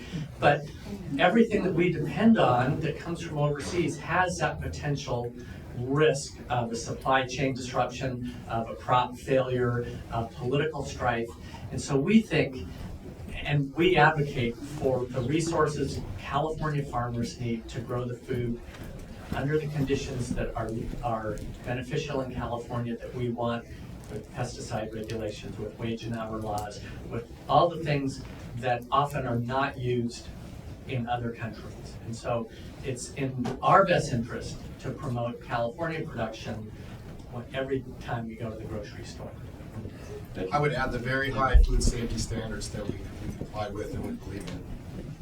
Well, and I'm going to ask Nina a question in just a second, but it's not just the farmers and growers being squeezed on the water issue. They're being squeezed on the cost of fertilizer, on the cost of pesticide, on the cost of on paying the cost of regulation. The SGMA, the Sustainable Groundwater Management Act, when they have to drill wells. They're being squeezed on the cost of transportation fuels to get their product to market. And so it's when you're talking about growing in agriculture, and obviously the people on the panel know better than I do, but I do get paid to advocate for the agriculture industry. But they're being squeezed on so many of these other fronts. And every year, the members of the state legislature introduce hundreds upon hundreds of other bills that are very well-meaning. Well, we need to do, we mean to help, that's why I'm introducing this legislation. But so many times it comes around and it bites the farmers, and then it becomes even more difficult to produce. Mike or William, do you want to weigh in on that too? That when it comes to agriculture, it's a myriad of things. Like, you don't wake up in the morning and think, oh, how do I get more water? I mean, you do, but then you think, oh, well, transportation fuels are up again. So it's a lot more than just that. You want to speak to that? Oh yeah, well, the business environment in California is complex and difficult, and the water space is probably even more so. And so a combination of unreliable surface water and restricting the groundwater is a recipe for disaster. And so we need to modernize some of our environmental regulations that will help the species, so it'll free up water for farming and for communities. But we also need to be managing our groundwater. And so I think groundwater recharge, without groundwater recharge and improved service deliveries, farming and flourishing in California, either on the farm or in the communities, is going to be very difficult. And I firmly believe that there's solutions exist if we all work together. And I think we can. And out of necessity, we probably will. And so it's just going to take time and partnerships. And for instance, building reservoirs are complicated. We're raising a San Luis Reservoir right now. It's going to cost about $1 billion to raise it, which it sounds like a lot of money. And then you find out that half of that, nearly $500 million, is to move the road and make it straighter for safety reasons, which I'm very supportive of safety, but I think transportation dollars should be paid to make Highway 152 safer. And so if we can get the cost at $500 million, then it becomes cost effective for farmers to use that water. And so we need to work on those things. Now, if we're going to put in facilities in Westlands so we can recharge and then extract the water and move it, that's going to take some investment. And so we are going to need partners to invest in the infrastructure to make it possible to move the kind of water that's necessary, because we firmly believe we can recharge on a wet year 1 million acre-feet of water. And that's material, that's a substantial amount of water. Nina, tell us about how water agencies are cooperating with one another. Obviously, we talk about urban and agricultural uses and needs, and in that realm, we've gotten into quite a bit about how those two realms collaborate. How do water agencies collaborate in terms of water conservation and water use? Yeah, no, it's a great question. So I would be remiss if I didn't acknowledge our local resource programs and our member agencies, which include several cities and water districts within Southern California. We can't do our job at Metropolitan and work to secure the imported water supplies both off the Sacramento and Colorado without better understanding their planning needs and how they're managing water locally, and how we can support those needs while also shoring up this affordable supply that we've had for many years. And frankly, we have rights to. We've invested billions of dollars into these two river systems over many years, and so we do have a fiduciary responsibility to ensure that investment continues to thrive for us and perform well. So working with those member agencies is key. It's done through planning exercises, through urban water management plans. You might have heard of those. Water master plans. We're working on our climate adaptation master planning. We also work across the state with water agencies, so we're not just limited by what's happening in Southern California. We're working with other water agencies to better understand their needs. And so there's two systems in the state of California specifically, the water project that's run and operated by the state of California and the federal water project. So we do spend quite a bit of time working with those that are state water project contractors, just like Metropolitan, and also with the federal partners. And actually Westlands and San Luis Delta Mendota Authority, which Director Bordeaux, William Bordeaux here is very familiar with, are key partners, because we need to understand those systems and how they operate, and then try to leverage, frankly, each other's systems and that infrastructure. So investment in infrastructure can be expensive, but if you do it in a way that you're looking at reinvestment in an existing system and those benefits are outweighing what you currently have there today, or to do additional investments that would be more costly, that's a win. That's a huge win. So we look at those opportunities as well across different systems, different, federal or state agencies, our existing ag partners. The federal system happens to have a lot more agricultural districts and water districts on it as well, so that's a key point. So just see what we can do. And gray and green infrastructure are key. And so when I say gray, I'm talking about everything from canal systems, conveyance, pumping, reservoirs, and green is everything from habitat restorations to levees that can be multi-benefit. When we say multi-benefit, we mean benefiting agriculture, benefiting the environment. You remember the presentation earlier was about, the Bay Delta. You've got 2/3 of that water sitting above the Bay Delta, 2/3 of it below. It needs to go through that hub of the Delta, which is really in a state of need and attention to look not just at how do you move water through that for all of the South, the Delta Bay Area, Central Valley, and Southern California, but also taking care of that estuary, making sure that those species, both, whether it be the fish or it be the ones on land or the fowl, are able to actually continue to thrive as well, because those regulations are going to be looking at the status of those species for us to continue to operate. So those are just different ways that we're looking at it more globally, and then also back at home working very closely. And trading and groundwater management is equally important back at home for Metropolitan and our service area, just like it is on the statewide scene. I'd like to touch on conservation. And so on the farm, we only apply the amount of water that we precisely need. And we're feeding the plants through the drip irrigation. It's highly scientific and it increases our productivity. But we don't apply water unless the plant needs it. And we have very elaborate scientific ways to make sure, because it becomes an economic variable. But also in some of our communities, I was a city council member in Coalinga. And when I was on the council, we had a drought. And we implemented very drastic water restrictions. We didn't allow our community to water their front yards. No water. Completely shut it off. And so they supply Coalinga based on your historical usage, the Bureau of Reclamation. And so we conserved and we were highly successful, and then we were punished. They gave us like a smaller percentage of our historical usage because we fallowed all of our front yards. And so it just was very intuitive and counterproductive that they would do that. And on top of that, we were trying to run water treatment facilities. And so when you conserve so much, you're not selling water. And you have to sell water to employ people to make sure you have very highly educated, very sophisticated people to stay in compliance with California's safe drinking water standards. And so conservation is important, but you have to understand that I can't imagine what all you have to deal with such a big operation. Ours is a small town.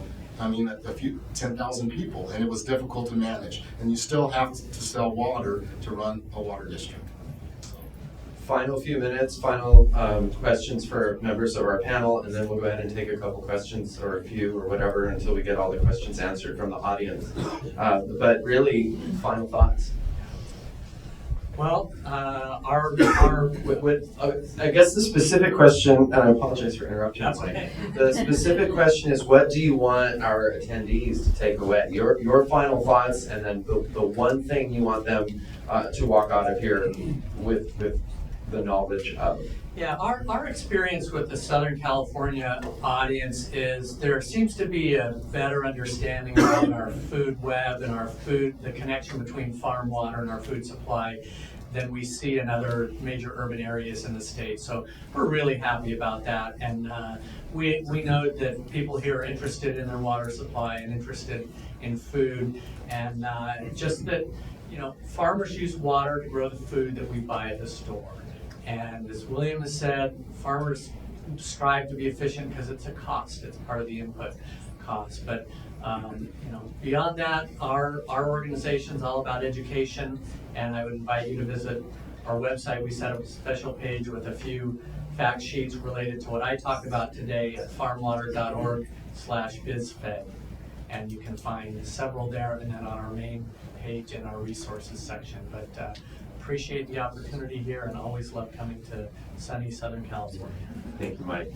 William, same question. Your final thoughts, and what would you like each attendee to take away from what you said? I would just like the leaders in this room to recognize that you have friends and partners in the San Joaquin Valley, that we understand and appreciate the relationship that we have, and that we have alignment, and that I do my best to try to figure out where you're coming from, what your issues are, how can we assist you. And so I just hope that you will take the time to recognize the challenges and the adversity that we deal with. And it's dramatically different than some of the things that you guys face, but it's still dramatically important to me and my family, my neighbors, my community. And I firmly believe that having a domestic food supply capability is in our national interest. And it's going to take understanding, respect of each other to make sure that we can all succeed. And I believe that can happen. Nina, you get the last word. Hard to follow that. The biggest takeaway I'd love for this group to know is, we have massive challenges ahead, right?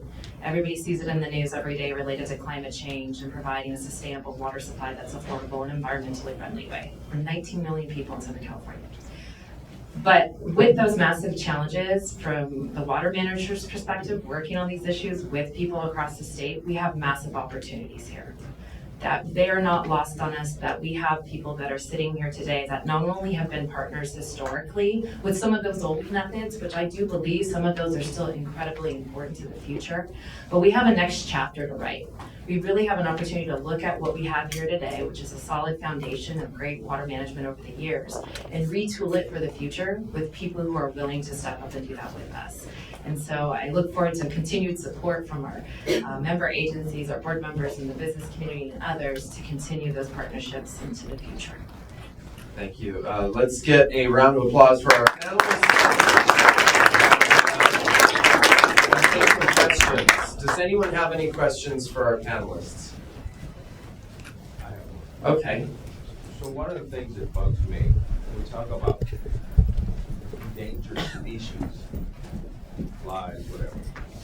Let me say it over. One of the things, that bugs me in the conversation of water or anything, is when we talk about endangered species, whether it's flies, lizards, or whatever, at what point do they bring enough value to us that we have to even consider it from your perspective? Well, California has a long history of being an environmentally proactive state. Maybe not all the way back to our founding and our water development, but we recognize that today's societal values hold up the environment. People want a healthy environment. And so what we have is a balance with regulatory issues on how we manage water in a way that protects, or in new ways of managing water, enhances the environment. One example I can give you where we need to improve our work is the flexibility in managing water through the Delta is not there to the benefit of the agencies that move water through the Delta. We can do a better job of using adaptive management and making sure that we're moving water at a time where there's less harm to endangered or listed species in the Delta, and give the flexibility to the agencies where we're collecting more water safely and still protecting our environment. So those opportunities are there. We just have to have support at the federal level to make sure that we can implement that here in the state. I think that's a great question. And I think they need to be held to high standards. I think the Endangered Species Act should produce positive results, and they should be measurable and attainable, and we should be valuing the contribution that society is making so people will understand the vast amount of money that we're spending on actually not improving the environment. And so I do think that they should be held to the highest and best use, and we should demand results. The environment should be improving, and the Endangered Species Act there should be species that get delisted. We should have some measure of success. If we're going to invest this amount of money, and if we continue to try over and over again the same thing, and it's not working, we should probably modify our behavior, and society should have a better understanding and be able to measure success, because I do think we should succeed. I do think the environment deserves it. Okay, we have time for one more question, but I found this piece of information and I'd like to read it to you. According to the 2022 Census of Agriculture, California has 9 of the top 10 agricultural producing counties in the entire United States. Lots of folks think farms, they think Iowa, they think the corn and the red Ford F-150. No, that's here in California. 9 out of 10. Fresno, number 1, Tulare, Monterey, Kern, Merced, Imperial, San Joaquin, Stanislaus, Santa Barbara, and Kings. It's the scale of what is going on in the state is gargantuan, and I would love to see more billboards and flags and all kinds of things and let folks know that that's occurring here. Final question, thank you. This is, thanks very much to BizFed for the opportunity. I'm from the gas company. I might be the only energy guy and a colleague in the room here. I was just glad to hear about not drawing lines in the, sand or trying to keep it separate. We think we should be collaborating a great deal more.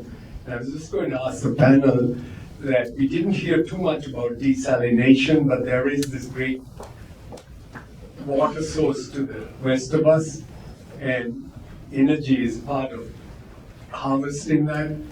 I just wondered if you folk have some way of increasing the dialogue. Well, we've tried it on the farm, and it becomes cost prohibitive, and I do think there are opportunities. I think it makes more sense in the large metropolitan regions that are on the coast. But if we can find a way to do it cost effectively on the farm, I'll be the first one to do it. I'll just add that, yeah, urbans across the state do look at desalination and other more energy water-based operations. We're actually experiencing a lot of what ag is experiencing in Southern California, which is rate pressures. So the cost of delivering water to our customers across Southern California is huge. So the affordability factor is one that Metropolitan's highly focused on right now. So I think that'll be a huge portion of how we look at our different investments, and not just desalination, but other investments as well. I'll also be the first to say diversification is key.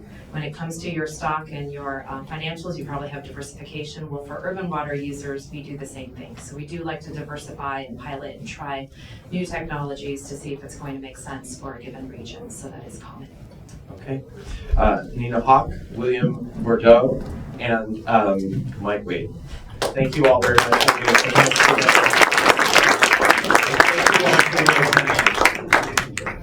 So we're going to get, if y'all could just work with us here, we're going to get a picture of the panel.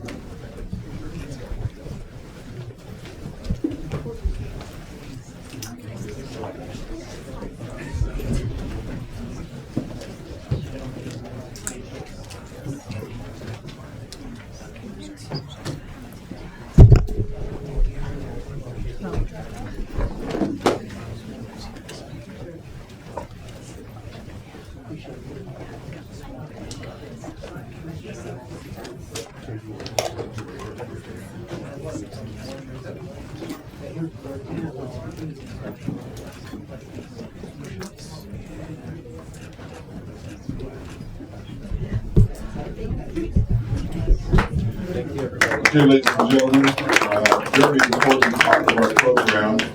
So if I could get your attention and get you reseated. Again, thank you, Clint, Mike, William, Nina. Great segment. Near and dear to my heart. You may or may not know this. I'm a San Joaquin Valley kid. Also born in Modesto. Grandfather had a ranch and farmer in Manteca. spent summers going to the stock and livestock auction. And William and I talked about wearing our cowboy hats. I sold my horse, actually she passed away, so about 10 years ago. So I was part of an equestrian community teaching kids animal husbandry. But so good to have my folks come down here and talk about how important it is for the agricultural urban partnership. So we are very blessed and fortunate to have one of our state representatives, Carla Nemeth, come down and speak. Carla was appointed director of the California Department of Water Resources by Governor Brown and reappointed by Governor Newsom in 2019. Her department operates and maintains the California State Water Project, manages floodwaters, dams, or dam safety, conflicts, or should I say conducts, was that a Freudian slip? Conducts habit restoration, provides technical assistance and funding for projects for local water needs. She also oversees its mission to manage and protect water resources, working with other agencies in order to benefit the state's people and to protect, restore, and enhance the natural human environments. She worked at the California Natural Resources Agency as Governor Brown's deputy secretary, and she was senior advisor for water policy since 2014. So lastly, she was the Bay Area, or should I say Bay Delta Conservation Plan project manager from 2009 to 2014. So with no further ado, we're going to bring Carla up, and thank you again for traveling down here to speak. Now you can have the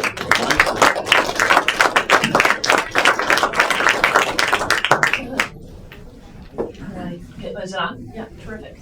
Okay. Well, good morning, and thank you for having me. I do have to say, Friday night, I'm on my way to the Giants-Dodgers game in San Francisco, so we're having a tough year as Giants fans. If you could just, tell the boys in blue to take it easy on this. But in all seriousness, it really is a great pleasure for me to be down here, and certainly to follow Mike and Bill and Nina, who really framed up a lot of the issues very nicely, and we've got a lot to talk about.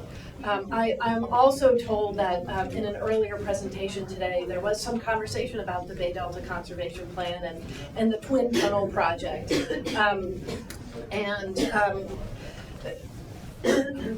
Maybe I'll start with that, and then I'm going to get back to it in terms of how all of that fits with so much of what you've been hearing about this morning. And one is, to me, it's kind of heartening actually to know that we still have these sort of legacy presentations out there, and I think what folks fail to understand is the State Water Project and the Central Valley Project combined, irrigate millions of acres of agriculture and supply water for about 27 million Californians. The State Water Project service area alone is the 8th largest economy in the world. And that's a critical piece of infrastructure for the 8th largest economy in the world. And really, when any governor takes a look at the risks in the Delta, which have been known for a long time, we've known for decades actually that the configuration of our system actually generates a lot of conflict with natural resources we need to protect under the law. We've known that for decades. And then in 2005, after Hurricane Katrina and the Army Corps of Engineers went around the country to take a look at other areas of intense vulnerability, top on the list was the California Delta because of its nature as a critical water delivery infrastructure system. And so when you think about that, I think we all have to remember that it really doesn't matter what side of the aisle your governor is on. They're all going to care about it, because when the water goes out, even though we manage water primarily at the local level in California, every governor is going to have to step up and lead and be responsible for it. And that it very much speaks to Governor Newsom's seriousness of purpose to get that project to completion, because it is such a critical piece upon which so many additional investment decisions need to be made at the local level. part of the big challenge of my job in running the Department of Water Resources, it's a challenge and a blessing, is that water is mostly managed at the local level in California, and that has served us very well for a long time. I personally have a view that government closer to the people they're governing works better. There's just a natural accountability. It just works better. But there are some things that the state needs to do to ensure that that resources are getting where they're needed. That's why California has a human right to water. We were the first state in the country to do that. It was modeled off the UN's human right to water in 2010. There are real fundamental purposes that the state provides. And our task moving forward is really twofold. So for a long time, water in California, there's a lot of folks who I think are maybe a little bit overly in love with the fight. And I think those of us who've been around that for a long time are a little worn out. And for so long, water development in California was kind of a proxy for growth, and lots of fights about growth, fights about big ag, and fights about suburban sprawl. And really what we're learning in the last 10 years is the luxury of those old fights aren't going to help us get to where we need to go. And for everybody currently living in California, never mind how we plan for future generations, currently living in California, our infrastructure does not work as well as it needs to for really any part of California. Not for farmers, not for our urban agencies, not for drinking water needs, and also not for the environment. And it's our challenge with the pressures of climate to define and implement a water system for the future. And one of the things that, and it may be a little bit perverse, but one of the things that really does give me energy is that climate affects everybody in the state. It doesn't matter what corner you're from.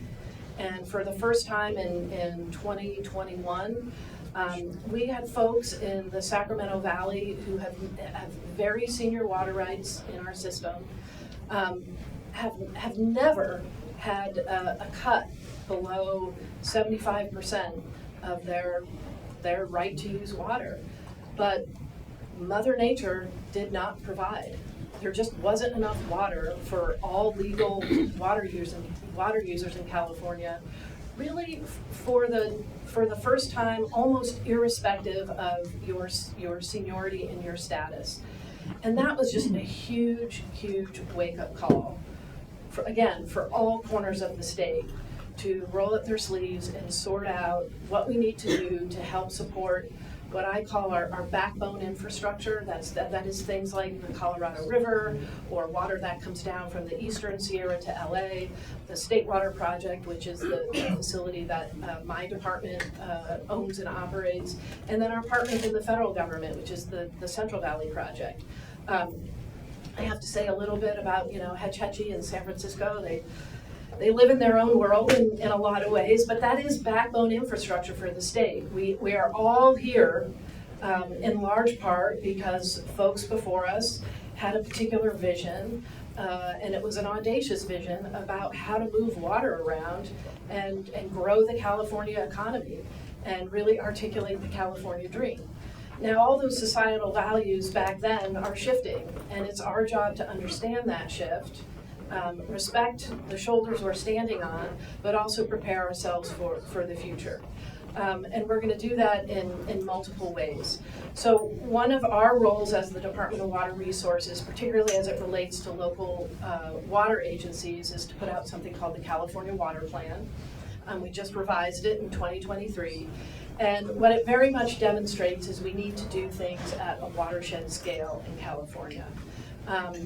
Because that generates a broader solution set where we can really start to pull together not just groundwater management, and I'll get to that in a moment, but really pull together all the work that we need to do to protect communities from flooding and understand the value of floodwaters as a water supply.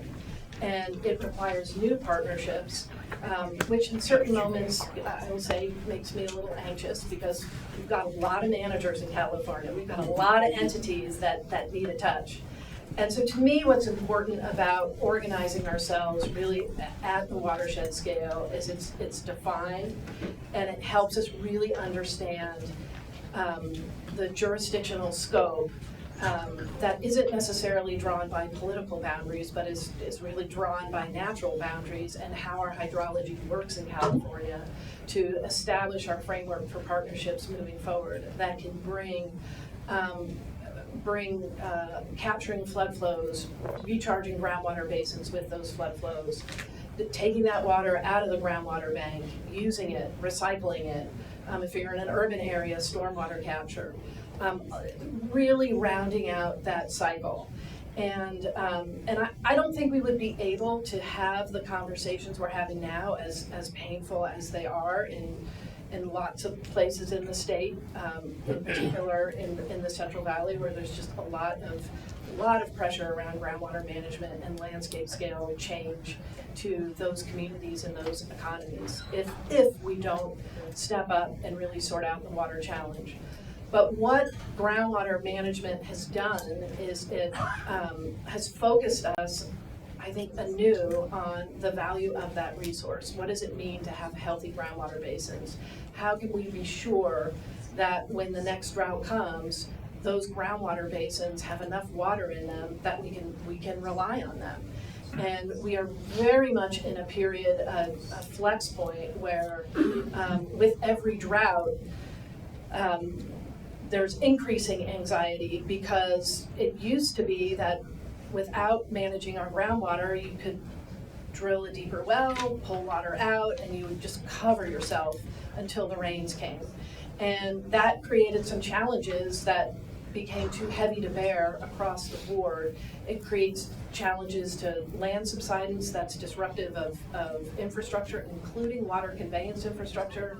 It creates challenges with domestic drinking water wells and community water systems, where California has an enormous challenge. We have about 900,000 Californians that don't have access to clean, safe drinking water. And it's the year 2024. We've got a lot of challenges that we need to meet. But our ability to manage groundwater and really understand the system, which was just an enormously important byproduct of the Sustainable Groundwater Management Act, I think sets up so many of the important conversations that we need to have around gray infrastructure, backbone infrastructure, modernization, making sure we can get the water to where it's needed, and add to that ways in which we can combine that with efforts to work with nature. That's called the green infrastructure, or engineering with nature. And these are things like giving rivers a little bit more room to roam, and getting that water up on the floodplains, and getting that good percolation down into the groundwater basin. And it also happens to be really important to salmon survival in California and salmon adaptation to climate conditions. So it really sets the table for all of those kinds of decisions that we need to make as Californians. There is a lot of, I think, a lot of deserved cynicism about, does California have the muscle and the mentality to build infrastructure projects anymore? And there's a lot of commentary about storage. And I think, how can I say this? Well, we'll just talk turkey. So California did pass a bond in 2014 that had $2.7 billion for storage. The structure of that bond, just like groundwater management, I don't think there was another version of groundwater management that would have passed in the legislature. We had no legislators from the Central Valley voting for it. It was a tough piece of legislation. That was the same with storage, which was actually language that was crafted in 2009, which we've now had 2 major droughts since then. But in 2014, when Governor Brown's team was putting together the bond, one thing everybody said, there were 2 big markers there. One was, we took out a chapter about the Delta. That was the state of angst and ability to negotiate this big fundamental challenge in the heart of our system. So we kind of kicked the can, took a pass, and on storage in 2014, we said we don't have the political wherewithal to do anything but what we passed in 2009. And so what we passed in 2009 has been an incredible bear to implement. It's fairly rigid in terms of how it articulates which projects will qualify for how much state funding. The big policy decision in that setting was state dollars need to support public benefits that accrue to the general public. So environmental benefits, recreational benefits, flood protection kinds of benefits, with a heavy tilt towards environmental benefits. And here we are, 10 years later. We've put out significant amounts of planning money. We're still working on those projects to get them over the hump and funded. And I think it speaks to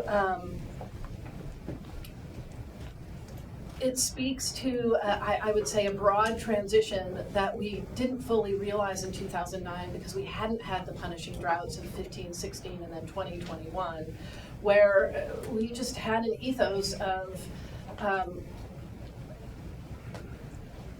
my view is kind of over-designing, we want to help, and we think we're helping, and so we're going to nuance this thing to death until it becomes so complicated that it becomes nearly unimplementable.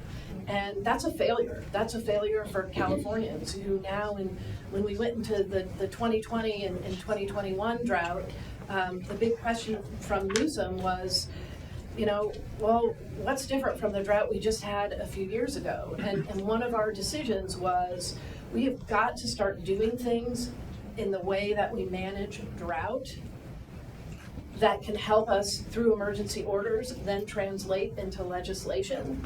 Because what we can't do is have the same drought emergency every 5 years, because what we do is the governor issues an executive order that enables him to issue lots of emergency proclamations. We waive environmental laws for lots of important reasons because we have a public emergency. And at some point, we're really breaking faith with the public when every drought, the only tools available to us are emergency proclamations that allow us to free ourselves up to do the things we need to do to help our systems recover. And that generated, I thought, a lot of really important movement.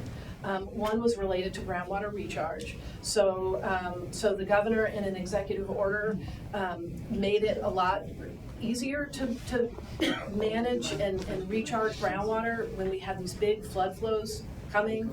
My department, purely because of groundwater management, actually got on the phone, called lots of groundwater sustainability agencies and said, how's the flooding going and what do you need?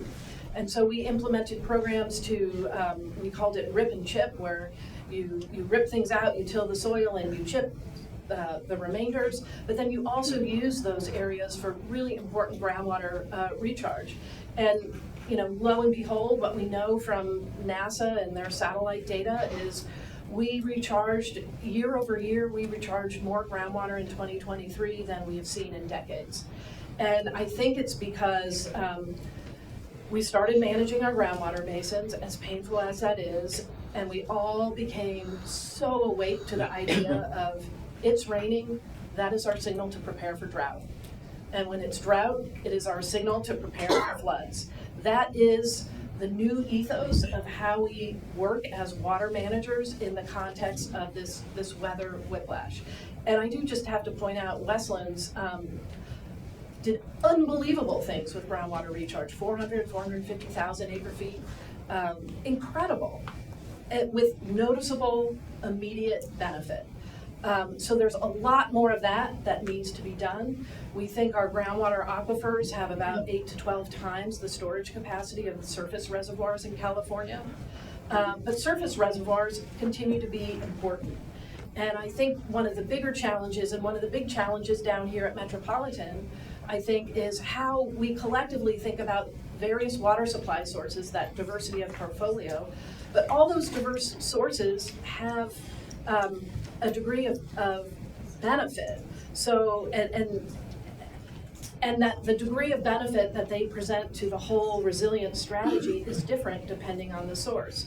So one of the important things about conservation is, one, improving overall water use efficiency, but also leaving a little bit of room to flex when we have a challenge to have people conserve more to help us get through some dry times. Desalination. Helpful in some places, it continues to be a very expensive water supply source, and so there are going to be really particular conditions which largely relate to other limited supplies that support how we make decisions around desalination. Recycled water, hugely important, but you don't have the water to recycle. Also, to Bill's point, I didn't know he was a council member for Coalinga, but if you don't have the surface waters that you're using to then feed into your recycled water plants, you don't have that water to recycle. Surface water and the reliability of surface water, depending on what watershed it's coming from. We know climate is going to create extreme conditions, deepening drought, other big years coming at us. But that's not going to happen, in the same watershed in the same way, sort of year in, year out. What's important about those surface water supplies, though, is it does provide, unlike other kinds of water investment, it does provide for hugely important partnerships, especially between urban and ag, where it has an opportunity to generate revenue in urban areas that are starting to struggle more intensely than they have in decades with questions around affordability, for some of our lower income community members. So investing in surface water infrastructure that enables the trade and transfer market to work better, to be more flexible, is going to be a hugely important source of revenue that is, not available to urban water agencies unless we work together and get those systems where they need to be. Similarly, storing water underground, hugely important in certain conditions, but it's a storage that functions differently from surface water. It's faster to pull water out of a surface water reservoir. It just is. And that is helpful from a water supply security perspective, for lots of different reasons. And so all of these things need to come together to help us plan for the future. My role as the director of DWR is multifold. I also wear a hat in the governor's office advising him as how to get some of his key priorities kind of through over the course of the next 2 years. So we've got real big decisions to make, together. Sorting out how these investments fit together is priority number one. And there's a lot of folks. That talk about we've got 19th century laws, we have 20th century infrastructure, and we have 21st century hydrology. So we actually also have, in some ways, 20th century partnerships that need to be dusted off, need to be thought about more broadly, need to be thought about the different needs across different geographic parts of California, but different kinds of water uses in California to establish those partnerships. And then lastly, because I know that I'm probably just at the end here, we cannot do anything, in my view, and this is where, this is not in my core mission, but California is also, while we have a system, a Bay Delta system, that when it's running big, it is twice the size of the Colorado system. Twice the size. It is a huge system when that thing is running. We've got a tunnel proposal that's 6,000 CFS, which is back in 2023 and even earlier this year, we had about 150,000 CFS outflow going out to the ocean. That 6,000 CFS facility, that is 4% of that. We have got to be capturing water in those years. We cannot be afraid of it. The thing that will help us do much, much better is really addressing landscape scale, fundamental programmatic approaches to dealing with the environment. California also happens to be a singular biodiversity hotspot in the globe. There's like 3 others. I mean, it is really extraordinary. And it is the thing we love about California in so many ways. We are audacious across the board. And so to protect that, we also need to be thinking large scale, broad scale, landscape scale, ways in which we support our watershed ecosystems, because that is going to help us, one, get infrastructure built, without it taking 30 or 40 years. But it's also going to do so much for our communities that depend on those systems and enjoy them as part of the quality of life that we love here in California. So wonderful to join you all. This is an extraordinary group. We need your voice. And I'm just delighted to work with you all more closely into the future. So thank you.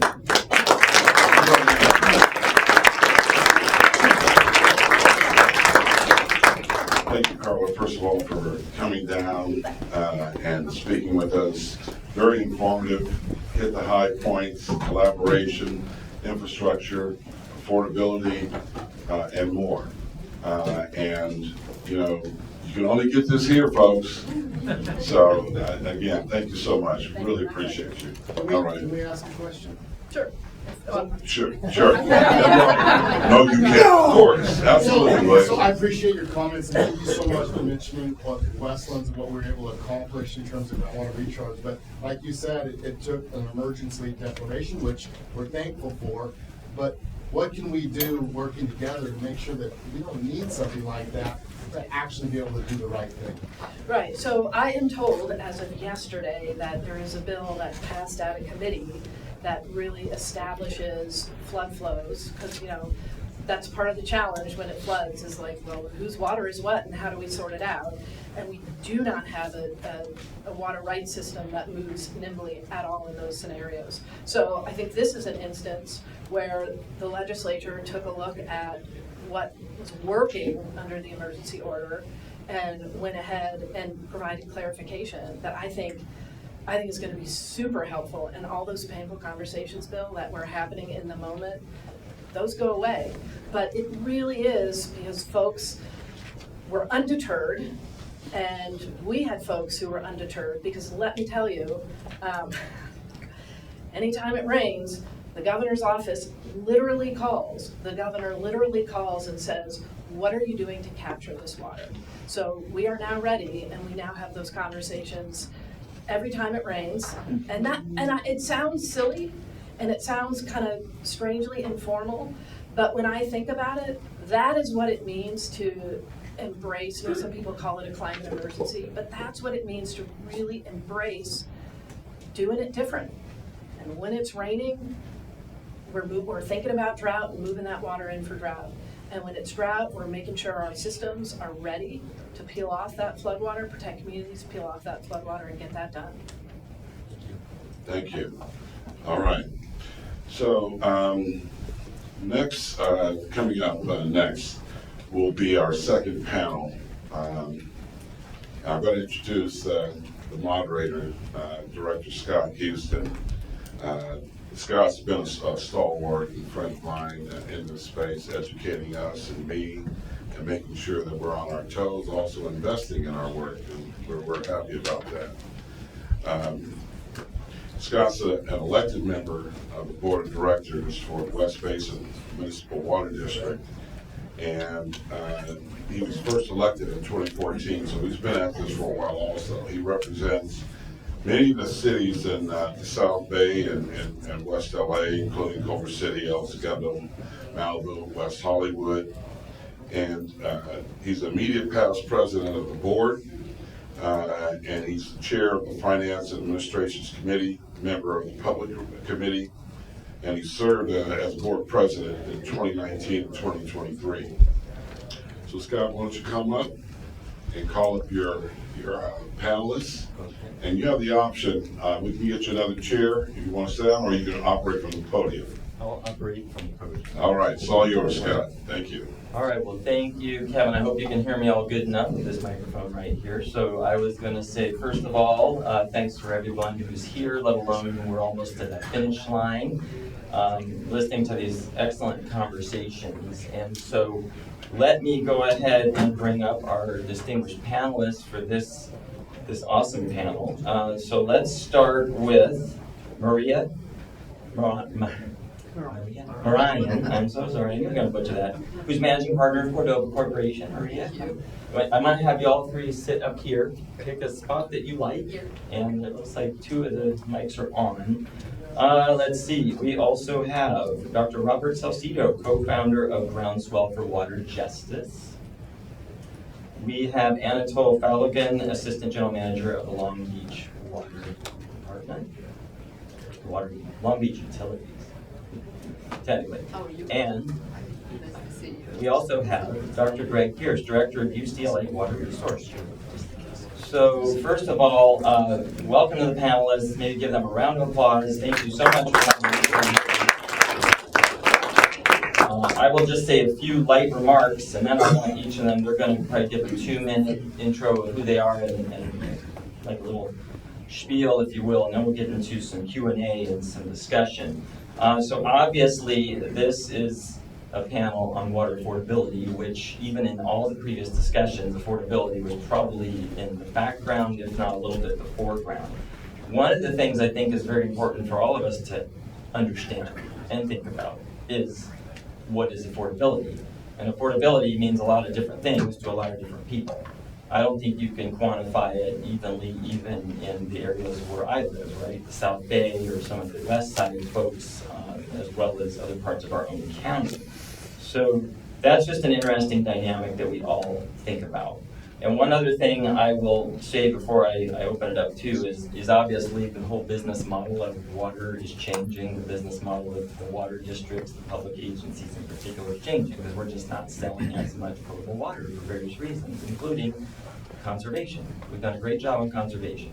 But then you also have the climate and the climate change issues, and we just don't have as much water coming from different parts of our state or the Colorado River at times. So it does impact the finances of our agencies and how we continue to fund operations and infrastructure. So with that, I think, is it okay, Maria, if you want to start first? Because, we've kind of got them in a different order here, and that's all good, but I want to say thanks again to our panelists. So Maria, why don't you tell us in about 2 minutes, yes, who you are and what you're doing, but also, any opening comments for this affordability discussion. Sure. Yes. Thank you, and thank you for BizFed Institute for organizing this. Maria Moranian, I'm the managing partner at Cordova Corporation. I serve currently on the Delta Stewardship Council, which can you pull that just a little closer? Okay, should I start again? Maria Moranian, Cordova Corporation. I'm the managing partner, and I'm serving currently in the Delta Stewardship Council.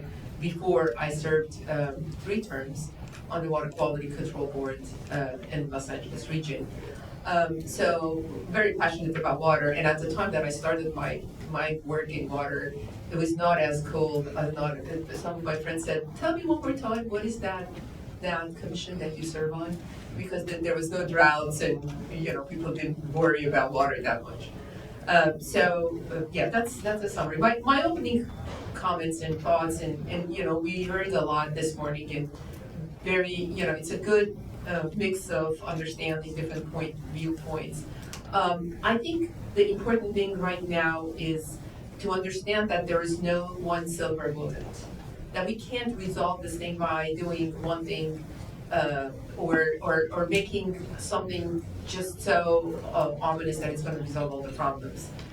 We need all of it. We need all different measures in urban and ag. Sometimes the same, sometimes different, sometimes a combination of a few. There's a talk that there's not enough water, that, let's say, transportation gets more money than water. It's not true. I don't think it's true. In order to I think there is a lack of a big plan that comes out of collaboration and coordination of the new needs and of what the existing infrastructure is How are we gonna plug the new infrastructure into the old? How are we gonna manage all of it? Because we fall in love with new infrastructure, and then we have infrastructure that doesn't have O&M and goes out and doesn't work anymore. I mean, Prop O did not have O&M money, and a lot of the infrastructure that was put in is dysfunctional right now. So that's an important thing to think about. The other thing that I think is important is, yes, of course, we talked about water systems management. I think the infrastructure investments are still very important, but they're going to be very, very targeted. It has to come out of a lot of coordination of policies, organizations, and connectivity, creating connectivity between the existing systems, between the existing infrastructure. So therefore, it has to be very targeted, it has to be collaborative, and it has to look into certain kind of long-term approach that comes out of the new needs, and equitable. I mean, we talked about trading. Trading water cannot happen if we do not connect the existing infrastructure to each other. If we don't think very targeted to solve the problem of how are we going to trade water if we don't have the existing infrastructure. And for that, we need funds. And in order to get funds, we need to have a plan that comes out of an analysis that is out of the collaboration of all the water agencies, or at least the water agencies in one region. So, and with that, if we do that, and then we have a better access to get funding. So that's my comments, and I let others. Excellent. Thank you so much, Maria. Robert, I'm going to go to you next. And so you are obviously from Groundswell, which some folks may or may not be familiar with. But could you, of course, tell us a little bit about that, how it came together, Sure. And then some opening remarks for this conversation. Battery's out on that one. No worries. So, well, first of all, good morning. Good morning. Morning. I'm a preacher too, so call and response. But let me just say, I'm president and CEO of Community Build, which is a legacy nonprofit organization in South Los Angeles. It's what I refer to broad spectrum social services. I am the co-founder also of Groundswell, which came out of a conversation about water injustice in communities of concern. So earlier, the poll talked about a third of the voters believing that everyone has access to clean, safe drinking water. I would suggest to you that 2.75%, or 2 3/4 of the population of California, which is about 1 million people, don't have access to clean, safe drinking water or water at all. And so that compelled me to get involved in the fight, to deal with the concerns that are related to making sure that those folks that go out, particularly in the Central Valley and Central Coast, and do the farming for us, have the same rights that we have in urban communities. Just on the way here, I was talking to a colleague who lives in South LA, and they were telling me about some of the concerns that they're having, which did concern me because it was a DWP customer. I happen to sit on the equities committee as well for DWP. So it's this is a very concerning issue around water justice. I have found that social service has become more of a social justice conversation when we talk about public policy. When I think about that great jazz musician, Charlie Wilson, who put together syncopated rhythms that we all enjoyed, that same type of approach to syncopated rhythms for business, agriculture, and residents also needs to take place in the water infrastructure. And I want to acknowledge my colleague Charlie Wilson in the room, who does the same for us with his organization. And so, I always put Charlie on the spot. I also want to thank our friends at BizFed Institute on the board here. But I am delighted that we're having this conversation. And what really has tugged at my heart this morning is 3 years ago when we did this conversation, we were sitting around a board table with a few people in the audience. This room was full this morning, and whenever the room begins to fill up over time, what that tells me is that the issue is growing. What it tells me is that the opportunity is growing, and what it tells me is that we are all making a difference as we bring this conversation forward. So I'm going to pause here with my introduction, and we'll go back to some more conversation. Thank you. Great, thank you very much, Robert. So I'm going to go to Anatole next, and Anatole, of course, is the Assistant General Manager of Long Beach Utilities, and so he's coming at this from a public sector perspective, as well as long distinguished career in water. And so Anatole, I'd love to hear your take on this, especially again from a very large city, in our region, a member agency, but how you all are thinking already about issues of affordability for the residents and businesses of your city. Yes, thank you. So I'm reflecting now on my career, and I'm quite old in that perspective. But to give you a little bit of background, so I'm a design engineer by education and trade. I'm also a planning engineer by education and trade, which means that the design engineer loves to geek out and build things. But perhaps the voice of the planning engineer requests an exercise in moderation, planning, and foresight as to what's actually needed and necessary. And I think the question on affordability is very important. And I'll leave you with two opening pieces to this, and we'll see where the discussion on the panel goes. When you think of resources and name your resource, whether it's power, whether it's water, food, whatever, you have the resource and you have the human being. And the human being desires this resource and needs it for any variety of reasons. Just remember that what makes that happen, what connects the human being to the resource, is infrastructure. You name the infrastructure. In water, we know that water is an incredibly valuable resource. We say that water is life. We understand its value, its importance, right? In order for us as human beings to access that, no matter how you try to put this together, you need infrastructure to make that happen. So, affordability. Like Director Houston said, affordability can have many, many meanings. One meaning that affordability has, and we confront it every day, is we see something and we decide whether we want to do it or not. And we look at the price of it. And we look at the price of it and go, it's too expensive, I'm not going to do it. So that concept of affordability is that I have choice.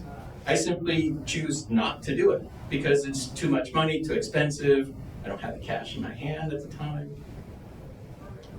Imagine affordability from the perspective of something that you must do. Must. Capital letters, M-U-S-T. You must do this. And now, affordability becomes an exercise in value, which you heard a little bit today in the comments and speeches today. Now it's an exercise in value. I must do this. Therefore, I'm going to look for the things that allow me to do this and provide the most affordable choice. And affordability in that context is incredibly important for the challenges that we face in water. It's incredibly emblematic of the things that we face as a city retailer. We must provide this water to our residents. And so therefore, we make these exercises in value choices to make sure that what we must provide to the residents is as affordable as possible. Thank you. Very good, thank you so much. And we're also very honored to have Dr. Pierce here from UCLA, who of course brings, in my opinion, an academic perspective to the conversation. So Dr. Pierce, why don't you go ahead and give us some thoughts, please. Thanks. Can y'all hear me? No. So Greg Pierce, UCLA, professor of urban planning. Or maybe adjust that. Can you hear me better now? No. Oh, no. Maybe move it closer towards you. You want this line, so you want to use this one? Try this one. Can you hear me now? No. The red line has to be move it towards you. Now? Yes. Yes, closer. Excellent. How many speeds is required to get the microphone? All right. Greg Pierce, various titles at UCLA, professor in urban planning. I think the key framing I want to bring here is a direct human right to water solutions lab. I think about affordability in the frame of human right to water, which, as Carla mentioned, California is the only one to have a legislated human right to water that says every Californian has the right to safe, clean, accessible, and affordable water. I would say affordability has become much more a topic of conversation in water in the last decade. even now to being sort of a buzzword. And compared to what the state is doing on this, the quality part, the safe and clean part, and reliability, there's been a lot of study. I've been part of some of those studies, but there hasn't been a lot of follow through on affordability. And really the problem of affordability is going to get worse over the next 2 to 3 decades. I mean, I think as far as anyone can see, given the massive investments that we need and we're already making, whether you're in an urban area or a rural area, as previous panels have talked about. So we really need to get to work on addressing affordability and doing it systematically to make sure that no one gets left behind. Very good, thank you. And I think what I'll do, just to get us moving, I'll probably just ask each of you one question, and if anybody wants to respond at some point, you go ahead. I know we're going to watch the time, and I definitely want to make sure we have some time for Q&A. So with that, I think, Maria, if you don't mind, obviously you're coming in from the private sector, from the contractor sector, and water districts, agencies, everyone's having to bid. You all are bidding on the projects.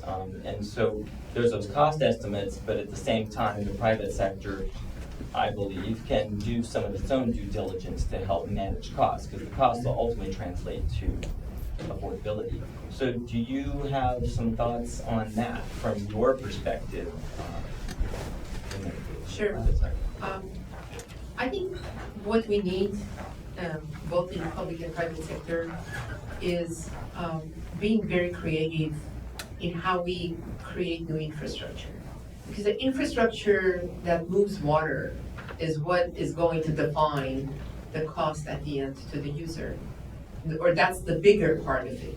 So I think the role that the private sector plays is, can we really, and again, I'm going to go back to the first point that I made, be targeted and be be careful of using what's already there to connect those infrastructures together in order to, instead of creating big projects.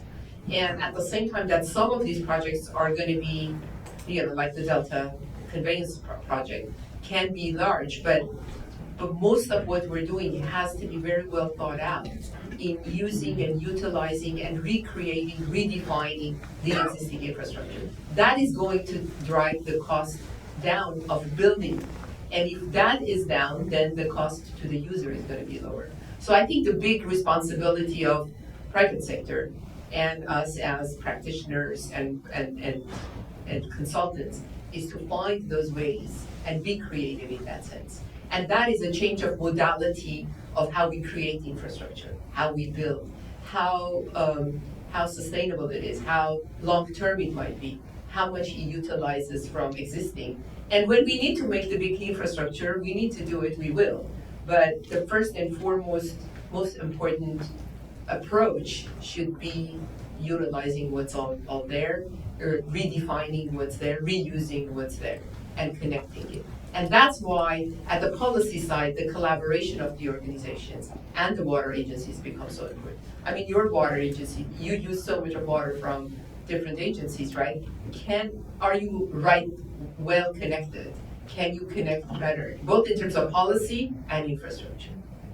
That's a very good point. And in that vein, a lot of the regional water districts are looking at more partnerships amongst ourselves where we could, I don't want to say compete, but really kind of compete for funding. We can go to the state or federal government with 2 or 3 agencies in a project. I think there's more firepower there. But I think Maria's made some great points. Does anyone have anything you want to add to that before we go on to another question? Good, okay. I was thinking, Robert, so obviously in our planning of this, you have a number of ideas and concepts and some strong opinions, of course, as you should. But one of the things I love that you came up with in our discussions in planning was a bit of how do we, socialize, if you will, the messaging about affordability. Do you want to expand upon that a little bit for us? Certainly. Can you hear me okay? Yes. Mm-hmm. So when we hear the concept of affordability, and this came out of our planning, your water bill is the least expensive bill you have when you compare it to electricity, cost of driving your vehicle, your mortgage, etc. So when we talk about increases in water costs, now that may be different for ag, it may be different for business, right? I'm going to talk a little about that in a second. But when we begin to give some consideration to increases, we hear percent increase. There's going to be a 30% increase in water. And then everyone gets to, oh my God, well, what does 30% really mean? And so when we were talking about affordability, what I was really more focused on is, I don't know that I want to have a conversation about affordability. I want to have a conversation about value-based pricing.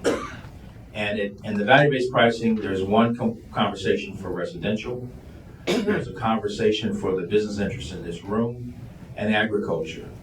And so, for example, when I was private sector, and I won't name the company, but I was out with Johnson Diversey, our partner, to look at some chemicals usage of a pharmaceutical company who uses a lot of water. By the second quarter of their year, they are dangerously close to their annual allotment. And once they go past that allotment, they start hitting water fines. And when we looked at what it would take to do the infrastructure of that building and their systems, when they did an evaluation of the disruption to because that particular plant did about represented $1 billion of gross revenue to their bottom line. So to disrupt that was not feasible. It was cheaper to pay the fines than to disrupt the business. And on one hand, that sounds terrible, right? But when you've got to answer to shareholders and people who need the drugs that they're making, it's a tough balance that business has to make. So then how do we begin to really look at this realistically? On the flip side, you've got the challenges with ag. You've got sections of California, if you go up to 5 or the coast, and you see whole swaths of land that just have dried out. And it's heartbreaking, because I remember I would take that drive up and down the coast of the 5, and you'd see all this rich farming going on. And some of these places it's not happening. And the result of that leads to the social justice side of this, which is there are people who don't have access to clean, safe drinking water or water at all. And so it begs the question, on one hand, our regulators have been sleeping at the wheel. Those that we elected have crashed into the wall because we vote for funding to come out, but then how the funding gets deployed and delayed, and we look at the cost of things. So something that was enacted in 2008, by the time you get 10 or 15 years down the road, the cost is going to just immensely, right? So remember when they were building out Dubai, and everyone began to see the cost of concrete globally went up ridiculously, and metals and steel, because of what it took to build Dubai, it impacted the world. And we're seeing those same things happen around water, how our policy works, and we have to begin to think through how do we implement expedited uses of state and federal funding collaboratively in the most expeditious way. Oh, very good, thank you.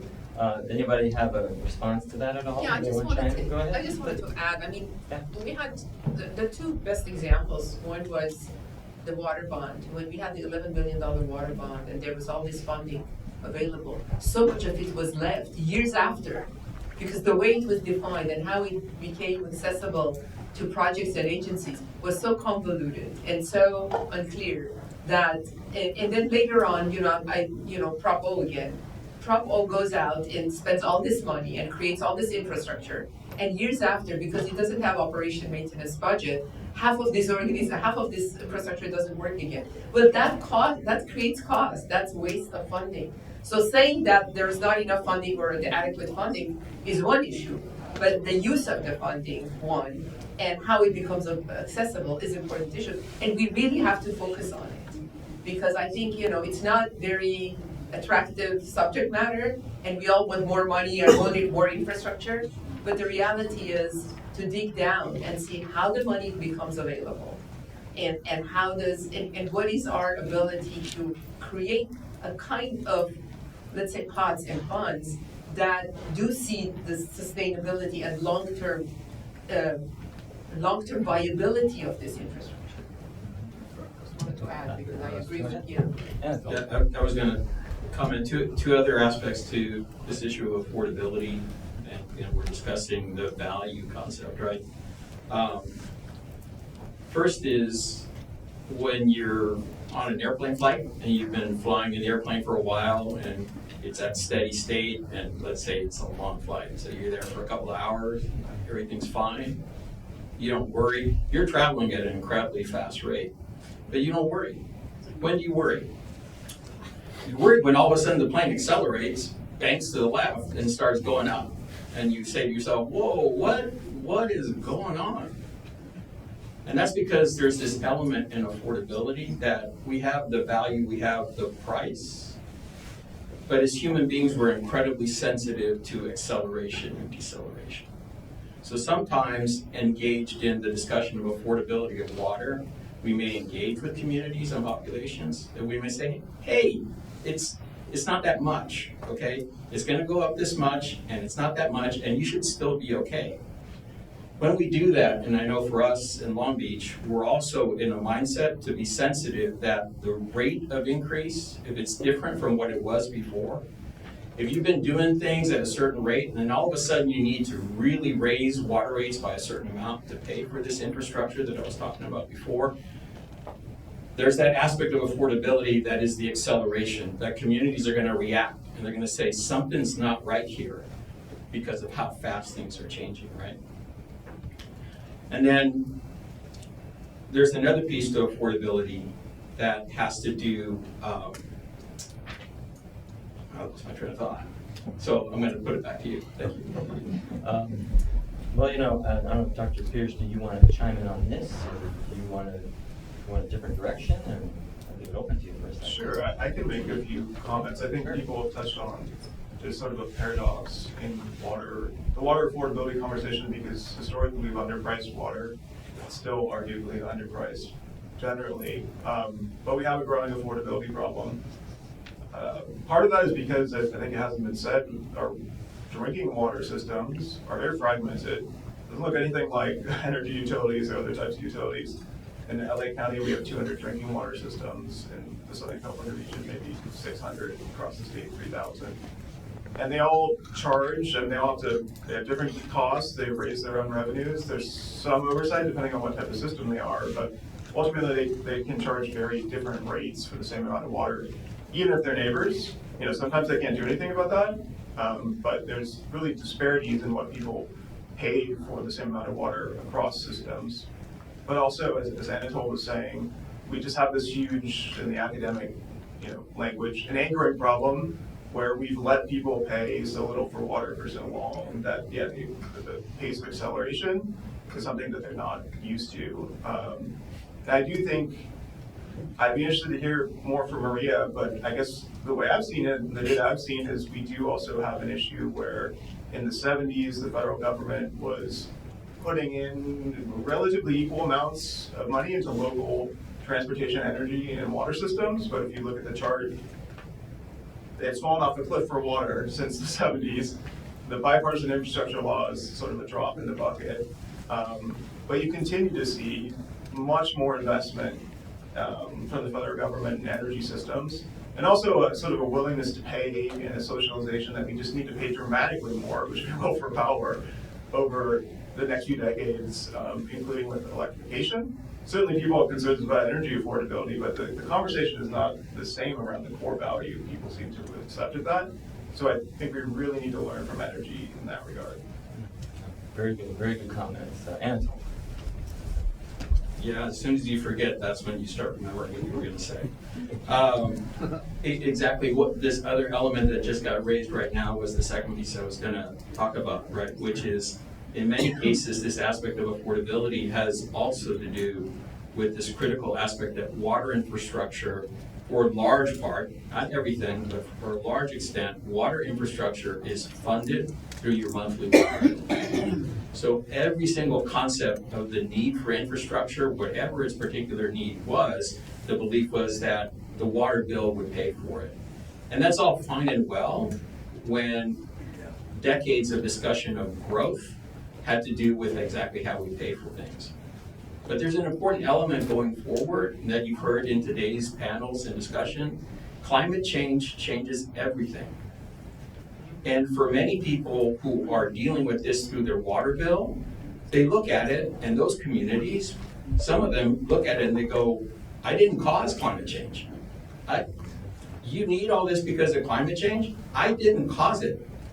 Why is this entirely on my water bill, and why am I asking to pay for it?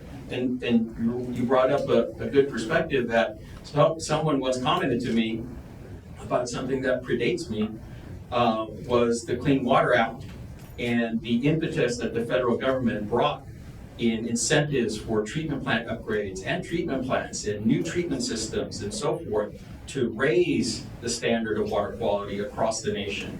And the federal government was heavily involved in that. That wasn't entirely on the backs of somebody's water bill.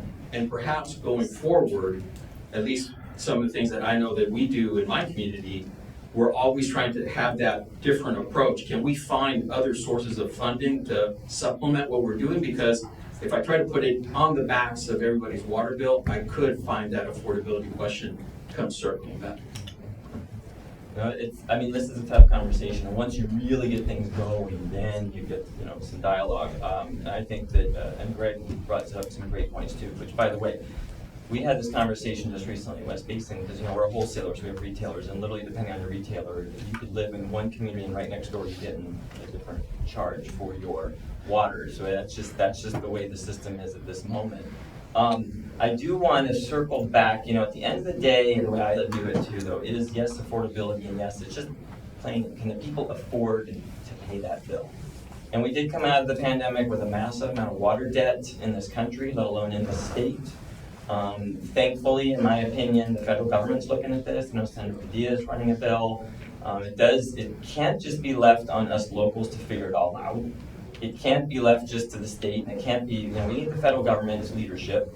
Dare I say, we don't want everyone just doing the handouts. But on the other hand, we have to be compassionate, and we have to make sure that, yes, the bill will cover as much as we can cover, but we're needing those other resources and a very aging infrastructure across this country.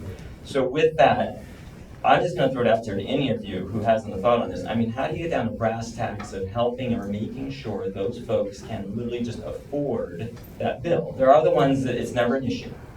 But for the ones who, I don't want to say make or break, but they've got a lot of other things. And to Anatol's point, someone like, I didn't cause this personally, but I am part of having to pay the bill to make sure that the infrastructure works. So, any thoughts on this? I think, Robert, you look like you're ready to chime in. I think one of the things that you said earlier was, what are the musts in our life, right?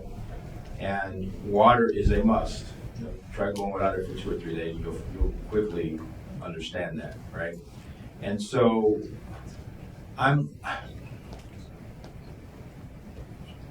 disclaimer, I run a nonprofit organization that is a social justice and handles the needs of people.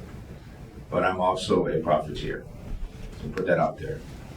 I wrestle with the idea that we cannot have the affordability conversation on things that are a must. When I recognize that part of the role that water agencies and banks and other organizations, I just had this conversation with Target Corporate yesterday, is about financial literacy. Where are the areas of financial leakage in your life that will help you deal with the must in your life, right? Now, I'll use myself as an example. So I bought a water purification system for my house, 5 years ago. It's a portable one. It's on the back room. Makes really nice water. I don't think I've used it in 5 years. But I've been paying $52 a month for a machine I don't use for 5 years. So it got returned last week, right? That's a form of financial leakage that could go into my budget for something else. So it's beginning for agencies to think through different approaches to consumers to say, for example, where's your financial leakage? Before we let out the fact we're raising the rates, we're going to help you think through your finances, help educate you on getting ready for the must in your life. Because the alternative is walking up to your spigot like some of the folks do in the Central Valley and nothing come out, or dirty water comes out. or the water has to be shipped in.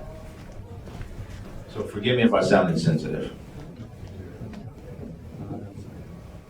Okay.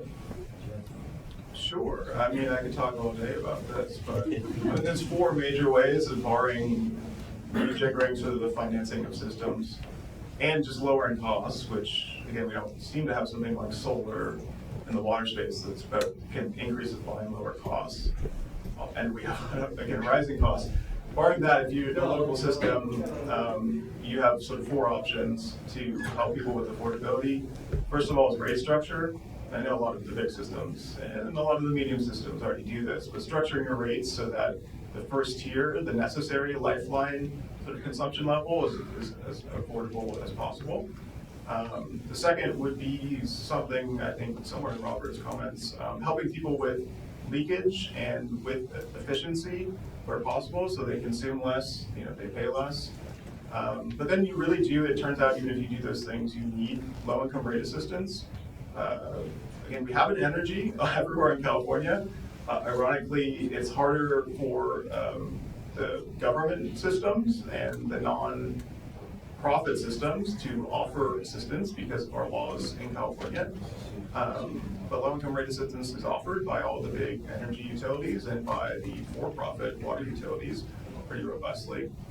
And even if you do that, though, you still have some people falling through the cracks who are in crisis assistance. You need that debt relief and to help people who get shut off from water. And as was mentioned by Scott, there was a lot of relief for debt from the state and the federal government during the pandemic, and there is a discussion about a federal bill that, again, we already have an energy, it's called LIHEAP, but a LIWA, that is before Congress now. I don't think, it doesn't sound like it's going to get passed this year, but maybe in the next few years, hopefully in the next few years, that will be an instrument. Because it's very hard, especially again for small systems that can't effectively cross-subsidize within their customers, to offer all of these types of programs and really support affordability for all their customers. Very, very good words. Thank you, Anthony. Yeah, along those lines, one of the things that we did in Long Beach, we did a cost of service study and took advantage of the fact that we had access to local supply, and that is substantially cheaper than imported supply. In Long Beach, we're about 55% local supply, groundwater, and about 45% imported supply.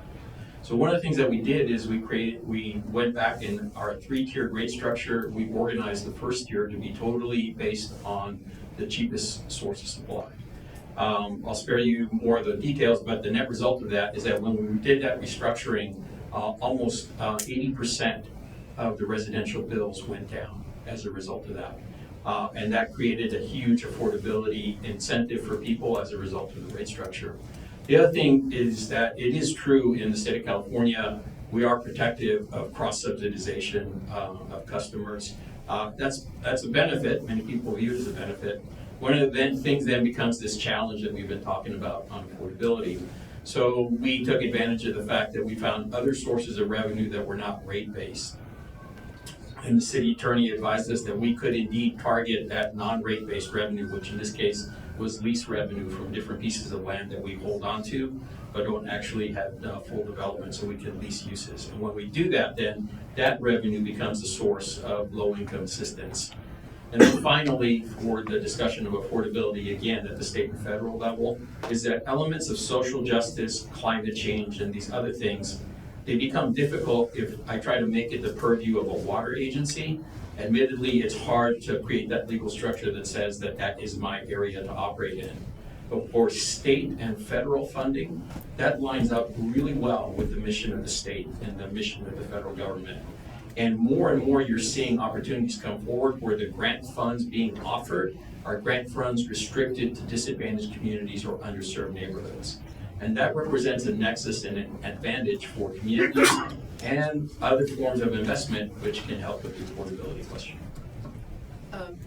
I just wanted to add, I think there are two things that I would want to highlight here. One is how equitable the distribution system is and who pays for how much of the infrastructure cost. That's going to be an important issue. And then second, the local sources. I mean, the whole approach that we have. I mean, think of Measure W, capturing stormwater and reusing it. And the whole idea that how water quality and water supply are two sides of the same coin. And if we can create, better water from, by doing better water quality, we have more supply. And promoting the local sources is going to really impact the cost, I think. And it's very important to, I don't know if there are studies, I know the professor did different studies on different water agencies and how their rates are, but it would be interesting to do these studies of how sensitive the cost has been by changing our approach of moving from importing water to using more local water and what these sources are. I think so going back to summarize again, what kind of infrastructure we create is going to impact that. If we're creating sustainable infrastructure that is able to capture, let's say, stormwater and reuse it, it's going to definitely have a lower cost to the user at the end of it. So I just want to highlight the importance of infrastructure, what kind of it we create, what kind of distribution we create to the cost. And we have to be very mindful of that and then do more analysis, which is going to shed light on our next moves. Without question, Rob. I just want to add one other thing, and this is where the industry unites, because it's a huge bipartisan issue. It comes together. So when we talk about analysis, one of the analyses that we should look at, if we're going to press the feds on this, is what are the industries that you give subsidies to that still have high profit margins? I won't pick on any one company, but I'll give an example. One of the oil companies had a $10 billion per quarter profit, but they get a $10 billion subsidy from the federal government. So do they need the subsidy, or can we redirect these subsidies to critical areas like water infrastructure and so forth? Those are the kinds of analysis we need to be doing. So when we do talk to the feds, we talk to them in a way that this self-interest is truly driven. Because without water, there is no oil. Very good. I'm getting a little bit of cue card here now. Do we have time for Q&A? Yeah. Wonderful. Okay, good. I'm glad that they built that in there because I hope there's some good questions here. This is a really good panel that we have today, and thank you for your time and attention. Yes, sir. As for Dr. Pierce, is tap water okay to drink, safe to drink, and also tap water versus bottled water? Yeah, great question. And the answer generally is absolutely it's safe to drink. The state just came out with a report yesterday, and 98% of the state's population is served by a system that meets all the standards, and there's a lot of standards. That being said, some systems aren't providing safe water, so I don't know where you live. But there's not very many in LA County and in the urbanized areas of Southern California. So absolutely recommend tap water. When bottled water is tested, it tends to be less safe and clean than tap water, but it has the huge advantage of having a huge marketing industry that frankly lies to people about the relative safety. But yeah, bottled water, juice, soda, when we test it, it tends to be lower quality, and of course it costs hundreds of times more than tap water. That being said, I would encourage, for folks who are concerned about tap water, I talked to a lot of people who are concerned about tap water. You need to understand that some of the things you may be sensing in your water, if you have discolored water coming out of tap or water that tastes bad, smells bad, which happens, it happens in LA, a lot of that can be due actually to the plumbing within your house. That isn't the water system's responsibility, it's your or your landlord's responsibility. So really encourage people to check out sort of their internal plumbing, but also generally trust their tap water. And you should be getting, if you're served by a system, a consumer confidence report that gives you the exact information about what's in your tap water. Try finding that for bottled water. It's very hard to find, and again, when we actually test it, it's worse generally. Are there other questions in the audience? Oh, I see one in the back.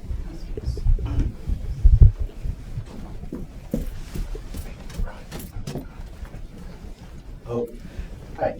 Thank you for your presentation. I'm Eric L. Chan, City Councilman for the City of San Gabriel, and former elected Water Board Director for the San Gabriel County Water District from 2013 to 2022.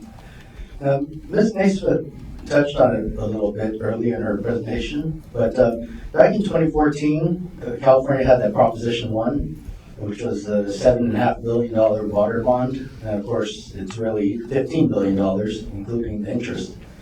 And it was passed, and it was supposed to be for water, storage, and convenience. But unlike most voters, I actually read it, and I saw that there's a lot of pork and nonsense in it, and lots of non-water related stuff, like money for hiking trails and biking trails and things. So I personally voted no, but majority of the voters voted yes. Now, so it passed, that's all right, but it's now 10 years later, and why isn't it done yet? And it's a basic honest question, and taxpayers deserve an honest answer. And Ms. Naismith, she said it was 2.7 billion, but I know it's 7.5 billion, so what happened to the rest of it? Does anybody here want to try to take an answer to that question? It is. But you know, it's important to look through it. But there were two parts to it. There was conveyance and I remember that and storage. And the way that a lot of water agencies were talking about it is it was so hard for them to really qualify the project for it. And one of the reasons that maybe these numbers, the discrepancies, are how much of it was really used and how much was left at the end. I think that's where it lies. I'll just stop there, but that's very good. Anatol. Yeah, I think the commentary and the perspective on that bond is instructive to something that you've heard throughout the day today, and something that I opened with in my opening remarks, right? Climate change changes everything. So everything that you have held in your belief system about water, you name it, whether it's conservation, whether it's local supply development, whether it's your thought about the Delta, whether it's your thought about ag interest, environmental protection, everything that you have held as a belief for the past 2.5 decades or so, climate change is changing that today. So even bonds, even how a bond gets structured, what's intended to do and what language would help move that money, climate change is changing that dynamic. And you heard from Carlin Emmett instructed on going forward. There are people coming together to this day right now saying, listen, the way that new bonds come forward, they have to be structured differently because we have different needs and we have to make things happen differently. That's very, very good points, and it's very complicated, and I do think there are a number of folks who you want to make sure that when these bonds are passed, there's that accountability, and is that money getting out the door, doing what we were told it's supposed to do, let alone if folks want to come asking for more, right? Do we have time for any more questions, or are we buttoned up on our time? Okay, so I just want to say thank you to all of our audience members.